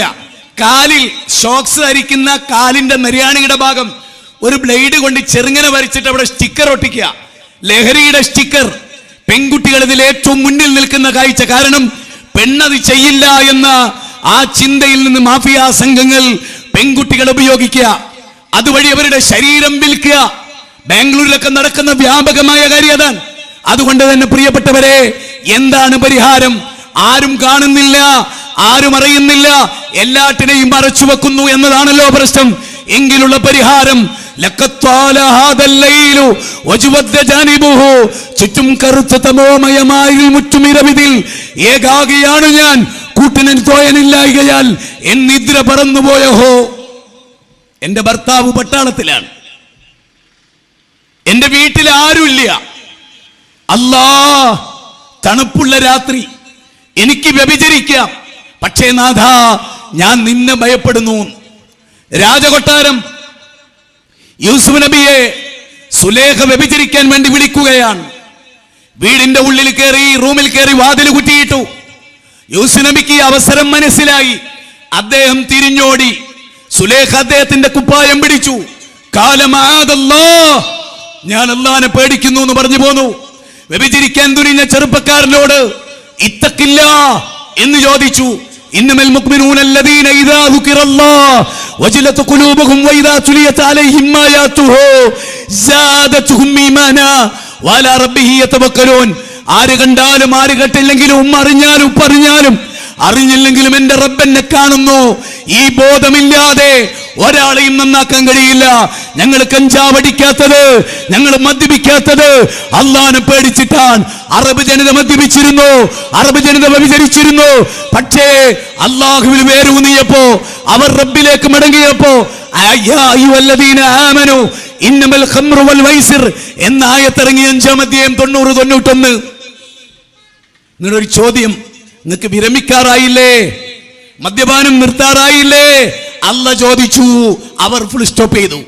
അല്ലാ പറയണേ വേണ്ട, അല്ലാഹനെ പറ്റി പഠിപ്പിക്ക്. പട്ടാളത്തെ പറ്റിയല്ല, പോലീസിനെ പറ്റിയല്ല, അല്ലാഹനെ പറ്റി പഠിപ്പിക്ക്. കള്ള് വിരോധിച്ചു എന്ന ആയത്തിറങ്ങിയപ്പോ റസൂലുള്ള പറയാണ്, അവിടെ സഅദ് റളിയല്ലാഹു, അമ്മാർ, യാസിർ, ത്വൽഹ എല്ലാവരും മദ്യം നിരോധിച്ചു എന്ന് ഉറക്കെ വിളിച്ചു പറഞ്ഞു. എല്ലാവരും ഇൻതഹൈനാ യാ റസൂലല്ലാഹ്, ഞങ്ങൾ ഉപേക്ഷിച്ചിരിക്കുന്നു. ഞങ്ങൾ മദ്യത്തിൽ, ഞങ്ങളുടെ ഷർട്ടിൽ മദ്യമുറ്റി, അത് ഞങ്ങൾ കട്ട് ചെയ്തിരിക്കുന്നു. വായിലേക്ക് കൈയിട്ട് മദ്യം ഞങ്ങൾ ഛർദ്ദിച്ചിരിക്കുന്നു. ഇനി ഞങ്ങൾക്ക് വേണ്ട, വേണ്ട. ഞങ്ങളുടെ റബ്ബ് പറഞ്ഞിരിക്കുന്നു വേണ്ട എന്ന്. ഖംറി എന്ന് പറഞ്ഞാൽ ബുദ്ധിയെ മരവിപ്പിക്കുന്നത്, ബുദ്ധിയെ മറച്ചു കളയുന്നത് എന്നാണ്. ആ ലഹരി ഞങ്ങൾക്ക് വേണ്ട. കുല്ലു മുസ്കിരിൻ ഹറാം, ഒരു ചെറിയ തോതിൽ അതുപോലെ ഹറാമാണ്, ഞങ്ങൾക്കിത് വേണ്ട.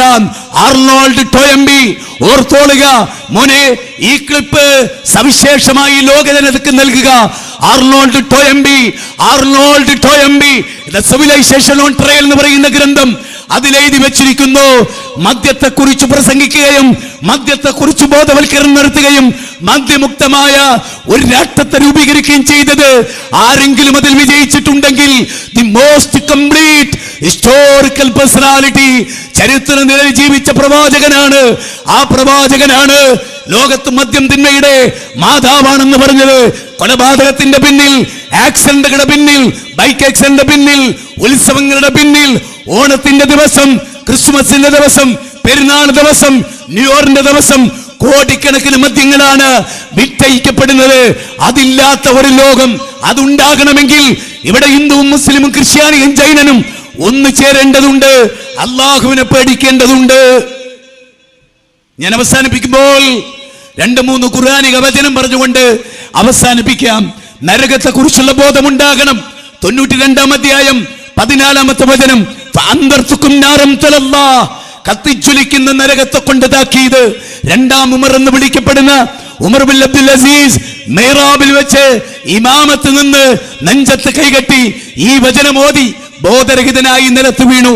നരകത്തിന്റെ ഭയാനകത ഓർത്ത് ബോധരഹിതനായി നിലത്ത് വീണു. പെൺകുട്ടികളെ, ആൺകുട്ടികളെ, യുവാക്കളെ, യുവതികളെ, ഈ ഉമർ ബിൻ അബ്ദുൽ അസീസ് സുന്ദരനായിരുന്നു, രാജ്യം ഭരിച്ച ആളായിരുന്നു, ചെറുപ്പക്കാരനായിരുന്നു. നരകത്തെ കുറിച്ചോർത്ത് കരയുകയാണ്. നിങ്ങൾക്ക് നരകം അത് പഠിക്കണം, മനസ്സിലാക്കണം. അപ്പോഴേ മനുഷ്യർ നന്നാകൂ. രണ്ട് ഗൗരവമായ കാര്യം. രണ്ടാമത്തേത് ഫുളൈൽ ഇബ്നു ഇയാദ്, അലം യഅനില്ലദീന ആമനു അൻ തഖ്ശാ ഖുലൂബുഹും ലിദിക്രില്ലാഹ് 50-16 വ്യഭിചരിക്കാൻ പോവുകയായിരുന്നു. മതിലിനപ്പുറത്ത് കാലെടുത്ത് വെച്ചിട്ട് തിരിച്ചിങ്ങോട്ടിട്ട് ജീവിതത്തിൽ ഒരിക്കലും കാമുകിയുമായി ബന്ധപ്പെടില്ലെന്ന് തീരുമാനിച്ചു. ഇസ്ലാമിനല്ലാതെ ഇങ്ങനൊരു മാറ്റം ഉണ്ടാക്കാൻ കഴിഞ്ഞിട്ടില്ല. നെഹ്റു അദ്ദേഹത്തിന്റെ ഗ്ലിംസസ് ഓഫ് വേൾഡ് ഹിസ്റ്ററി പറയുന്നുണ്ട്, 25 കൊല്ലം കൊണ്ട് ഈ സമുദായം എങ്ങനെ മാറി, നരകത്തെ കുറിച്ച് പഠിപ്പിച്ചുകൊണ്ട്. എന്നാൽ നരകത്തിലേക്ക് പോകുന്നവരോട് ചോദിക്കുന്ന ഒരു ചോദ്യമുണ്ട്, അല്ല എന്താ നീ നരകത്തിൽ പോയത് എന്ന് ചെറുപ്പക്കാരോടൊക്കെ ചോദിക്കും. അപ്പൊ അവർ പറയും സൂറത്ത് മുദ്ദസ്സിറാണ്. അത് ശരിക്കും കേട്ടോളിട്ടോ, യുവതികളും യുവാക്കളും. അതിൽ പറയുന്നത് സൂറത്ത് മുദ്ദസ്സിർ 74-ാം അധ്യായം 39, അനിൽ മുജ്രിമീൻ മാ സലക്കക്കും ഫീ സഖർ ഖാലൂ ലം നകും മിനൽ മുസല്ലീൻ വലം നകുൻ നുത്ഇമുൽ മിസ്കീൻ ഫകുന്നാ നഖൂദു മഅൽ ഖായിദീൻ. ശരിക്കും കേട്ടോ, എന്താ നരകത്തിൽ പോയത്? പള്ളിയിൽ നിന്ന് ബാങ്ക് കൊടുത്താൽ നിസ്കരിക്കില്ലായിരുന്നു, പാവപ്പെട്ടവർക്ക് ഭക്ഷണം കൊടുക്കില്ലായിരുന്നു. കഞ്ചാവും കള്ളടിച്ച പാവപ്പെട്ടവന് ഭക്ഷണം കൊടുക്കാൻ മൂടുണ്ടാവുമോ? അടുത്ത വാചകം എന്താ അറിയോ? ഭൂലോക ചെറ്റകളുടെ കൂടെയായിരുന്നു എൻ്റെ ജീവിതം. എന്താണ്? പരലോകത്ത് പറയാണ് കൂട്ടുകാരികളൊക്കെ ചെറ്റകളായിരുന്നു. കൂട്ടുകാരൊക്കെ ചെറ്റകളായിരുന്നു. അതുകൊണ്ടാണ് നരകത്ത് പോയത്. ഈ സൂറത്ത് ഫുർഖാനിലൊരു വചനമുണ്ട്, വയൗമ യഉദ്ദുല്ലാലിമു അലാ യദൈഹി യഖൂലു യാ ലൈതനി ഇത്തഖദതു മഅർ റസൂലി സബീലാ യാ വൈലതാ ലൈതനി ലം അത്തഖദു ഫുലാനൻ ഖലീലാ ലഖദ് അളല്ലനി അനിൽ ദിക്ർ. നോക്കൂ, 25-ാം അധ്യായം 27, 28, 29, 30. അതിലെന്താ പറയുന്നറിയോ? അക്രമി പരലോകത്ത് വെച്ച് കൈകടിക്കും. അതുകൊണ്ട് വിലാപം എന്താ അറിയോ? നല്ല കൂട്ടുകാരനെ സ്വീകരിച്ചിരുന്നെങ്കിൽ എത്ര നന്നായിരുന്നു. അപ്പം നമ്മുടെ മക്കളുടെ കൂട്ടുകെട്ട് നല്ലവരുമായിട്ടാണെന്ന് ബാപ്പ പരിശോധിക്കണം, ബോധ്യപ്പെടണം. സ്കൂളിൽ ചെന്ന് അധ്യാപകർ ചോദിച്ചു, ഇവൻ്റെ കൂട്ടുകാരാണ്, ഇവൻ എവിടെയാണ് പോകുന്നത്? ഇപ്പം സാധാരണ ആൺകുട്ടികളൊക്കെ ഇങ്ങനെ വൈകുന്നേരം വന്നാൽ ഞാനിപ്പോൾ വരട്ടെ ഉമ്മാന്നറിയൂ, ചോദിക്കണം എങ്ങോട്ടാണ്, ഇന്ന സ്ഥലത്തേക്ക് വിളിക്കണം. ഞാൻ നല്ലൊരു കൂട്ടുകാരൻ്റെ അടുത്തേക്ക് പോകുന്നതെന്ന് പറഞ്ഞപ്പോൾ ഉടനെ ഫോൺ വിളിച്ചിട്ട് ഓൻ്റെ അടുത്ത് കൊടുക്കുക അറിയാം. എന്നിട്ട് അവനെ സംസാരിക്കുക, ഉറപ്പ് വരുത്തുക മോൻ നല്ലയിടത്താണോ നിൽക്കണത്, പോയി നോക്കുക. മോൻ പോകുന്ന സ്ഥലം പറഞ്ഞല്ലോ അവിടെ ഉണ്ടോ നോക്കുക. അവിടെ ഒക്കെ അരിച്ചു പെറുക്കിയിട്ട് നിന്നെ കണ്ടില്ലേലോ എന്ന് രാത്രി പറയുമ്പോൾ ഓനൊരു ബോധം ഉണ്ടാവും, എൻ്റെ ഉപ്പ എന്നെ ഫോളോ ചെയ്യുന്നുണ്ട്, എൻ്റെ ഉപ്പ എന്നെ നിയന്ത്രിക്കുന്നുണ്ട്, എനിക്ക് നന്നാകണം, കേടിരാൻ പറ്റൂല. ഈ ജാഗ്രത ഇവിടെ ഇരിക്കുന്ന നിങ്ങൾ ഓരോരുത്തരും വെച്ച് പുലർത്തിയാൽ, ഞാൻ വെച്ച് പുലർത്തിയാൽ അടുത്ത കൊല്ലം ഇങ്ങനെ ഒരു പ്രസംഗം ഇവിടെ വേണ്ടി വരില്ല. രണ്ടാമത്തൊരു പോയിന്റ് പറഞ്ഞ് അവസാനിപ്പിക്കാം. ഇമാം അബു ഹനീഫയുടെ കാലം. ഇതാണ് എൻ്റെ പ്രസംഗത്തിൻ്റെ അവസാന ഭാഗം. ഇതെന്താ അറിയോ? അപ്പം ഇതൊക്കെ കേട്ട് ഇവിടുന്ന് പോയാൽ മതിയോ? ഞാൻ നിൻ്റെ ഒരു സുഹൃത്തിനോട് ചോദിച്ചടാ, കഞ്ചാവിനെതിരെ നമ്മൾ എത്ര കാലമായി പ്രസംഗം, നീ പോയിട്ട് ഒരുത്തനെ കഞ്ചാവ് കൃഷി എടുത്ത് ഒരുത്തനെ നന്നാക്കിക്കോ, അങ്ങനെ ഒരു ഓർമ്മ ഉണ്ടോ നിനക്ക്? അവൻ പറഞ്ഞു അതില്ല.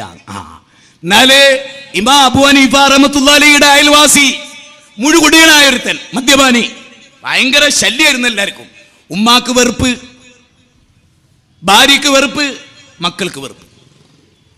മാസ് പെറ്റീഷൻ പോയി, ഭയങ്കര ശല്യമാണെന്ന് പറഞ്ഞിട്ട് മാസ് പെറ്റീഷൻ. പോലീസുകാരവനെ അറസ്റ്റ് ചെയ്തുകൊണ്ട്.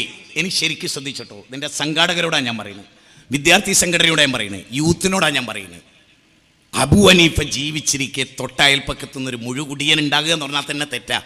കാരണം ഇമാം അബു ഹനീഫാര ലോകപ്രസിദ്ധ പണ്ഡിതന്മാരിൽ മദ്ഹബിൻ്റെ ഇമാമിങ്ങളിൽ ഒന്നാമത്തെ ആളാ. ഈ ഇമാം അബു ഹനീഫക്ക് ഭയങ്കര ടെൻഷനായി അന്ന് രാത്രി, ഇതുപോലെ നമുക്കൊക്കെ ഉണ്ടാകണമെന്ന്. എന്നിട്ട് അദ്ദേഹം ഉറങ്ങിയില്ല. വലത്തോട്ട് ചരിയും ഇടത്തോട്ട് ചരിയും, കുറച്ച് നടക്കും. ഈ മനുഷ്യനെ കുറിച്ച് ആലോചിച്ചിട്ട്, ഒരൊറ്റ മദ്യപാനിയെക്കുറിച്ച് ആലോചിച്ചിട്ട്. അങ്ങനെ പിറ്റേന്ന് രാവിലെ സുബഹിസ്കരിച്ചിട്ട് ജയിൽ സൂപ്രണ്ടിൻ്റെ അടുത്തേക്ക് ഇമാം അബു ഹനീഫ ചെല്ലുകയാണ്. എന്നിട്ട് ഇമാമിനെ കണ്ടപ്പോൾ തന്നെ അവർ ചാടി എണീറ്റു. എന്താ നിങ്ങൾ ജയിലിലേക്ക്, നിങ്ങൾ എന്തിനെങ്ങോട്ട് വന്നത്? അതോ എൻ്റെ വീടിൻ്റെ അയൽപ്പക്കത്ത് നിന്ന് ഒരുത്തനെ ഇന്നലെ കൊണ്ടുവന്ന് അറസ്റ്റ് ചെയ്തില്ലേ കള്ളുടിയനെ, ഒന്ന് എനിക്ക് വിട്ടു തന്നാൽ ഞാൻ നന്നാക്കാൻ ശ്രമിക്കാം. അപ്പം ഇമാം അവർകൾ പറഞ്ഞാൽ തള്ളിക്കളയാൻ പറ്റില്ല. അങ്ങനെ കൊണ്ടുവന്നു. ഈ ചെറുപ്പക്കാരന്റെ ഷോൾഡറിൽ ഇമാം അബു ഹനീഫ കൈവച്ചു. എന്നിട്ട് ചോദിച്ചു, എടാ നിന്റെ ഉമ്മ ഇന്നലെ കിടന്നുറങ്ങി, അൽഹംദുലില്ലാഹ്. മോനില്ലാത്തതിന്റെ പേരിൽ, മോനുള്ളതിന്റെ പേരിലല്ല. മോനില്ലല്ലോ എന്നോർത്ത് അൽഹംദുലില്ലാ. നിന്റെ കൂടെ കിടന്ന ഭാര്യ അൽഹംദുലില്ലാ. നിന്റെ ബീജത്തിൽ പറഞ്ഞ മക്കൾ അൽഹംദുലില്ലാ. കള്ളുകുടിയനായ നിന്നെ ആർക്കും ഇഷ്ടമില്ലായിരുന്നു. എന്തിനാടാ ഈ ഭൂമുഖത്ത് ജീവിതം? എന്തിനാ മോനെ ഈ ജീവിതം? ആർക്കും വേണ്ടാത്ത 10 മാസം നൊന്നു പ്രസവിച്ച ഉമ്മ നിന്നെ തള്ളിപ്പറയുന്ന നിന്റെ ജീവിതം എന്തിന്? ഇനിയെങ്കിലും നിനക്ക് നന്നായിക്കൂടെ?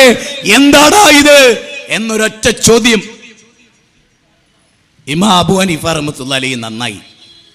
ഇമാം അബൂ ഹനീഫ ഉപദേശ പയ്യൻ നന്നായി. അദ്ദേഹത്തിൻ്റെ സദസ്സിലെ ഏറ്റവും വലിയ ആലിമായി. ഇനി മനസ്സ് തട്ടി ഞാൻ ചോദിക്കുകയാണ് വിഷ്ടത്തോടാണ് എൻ്റെ ചോദ്യം. മദ്യപാനിയിൽ നിന്ന് ഒരാളെ മോചിപ്പിച്ച ഓർമ്മയുള്ള ഒരാൾ കൈവന്തിക്ക്.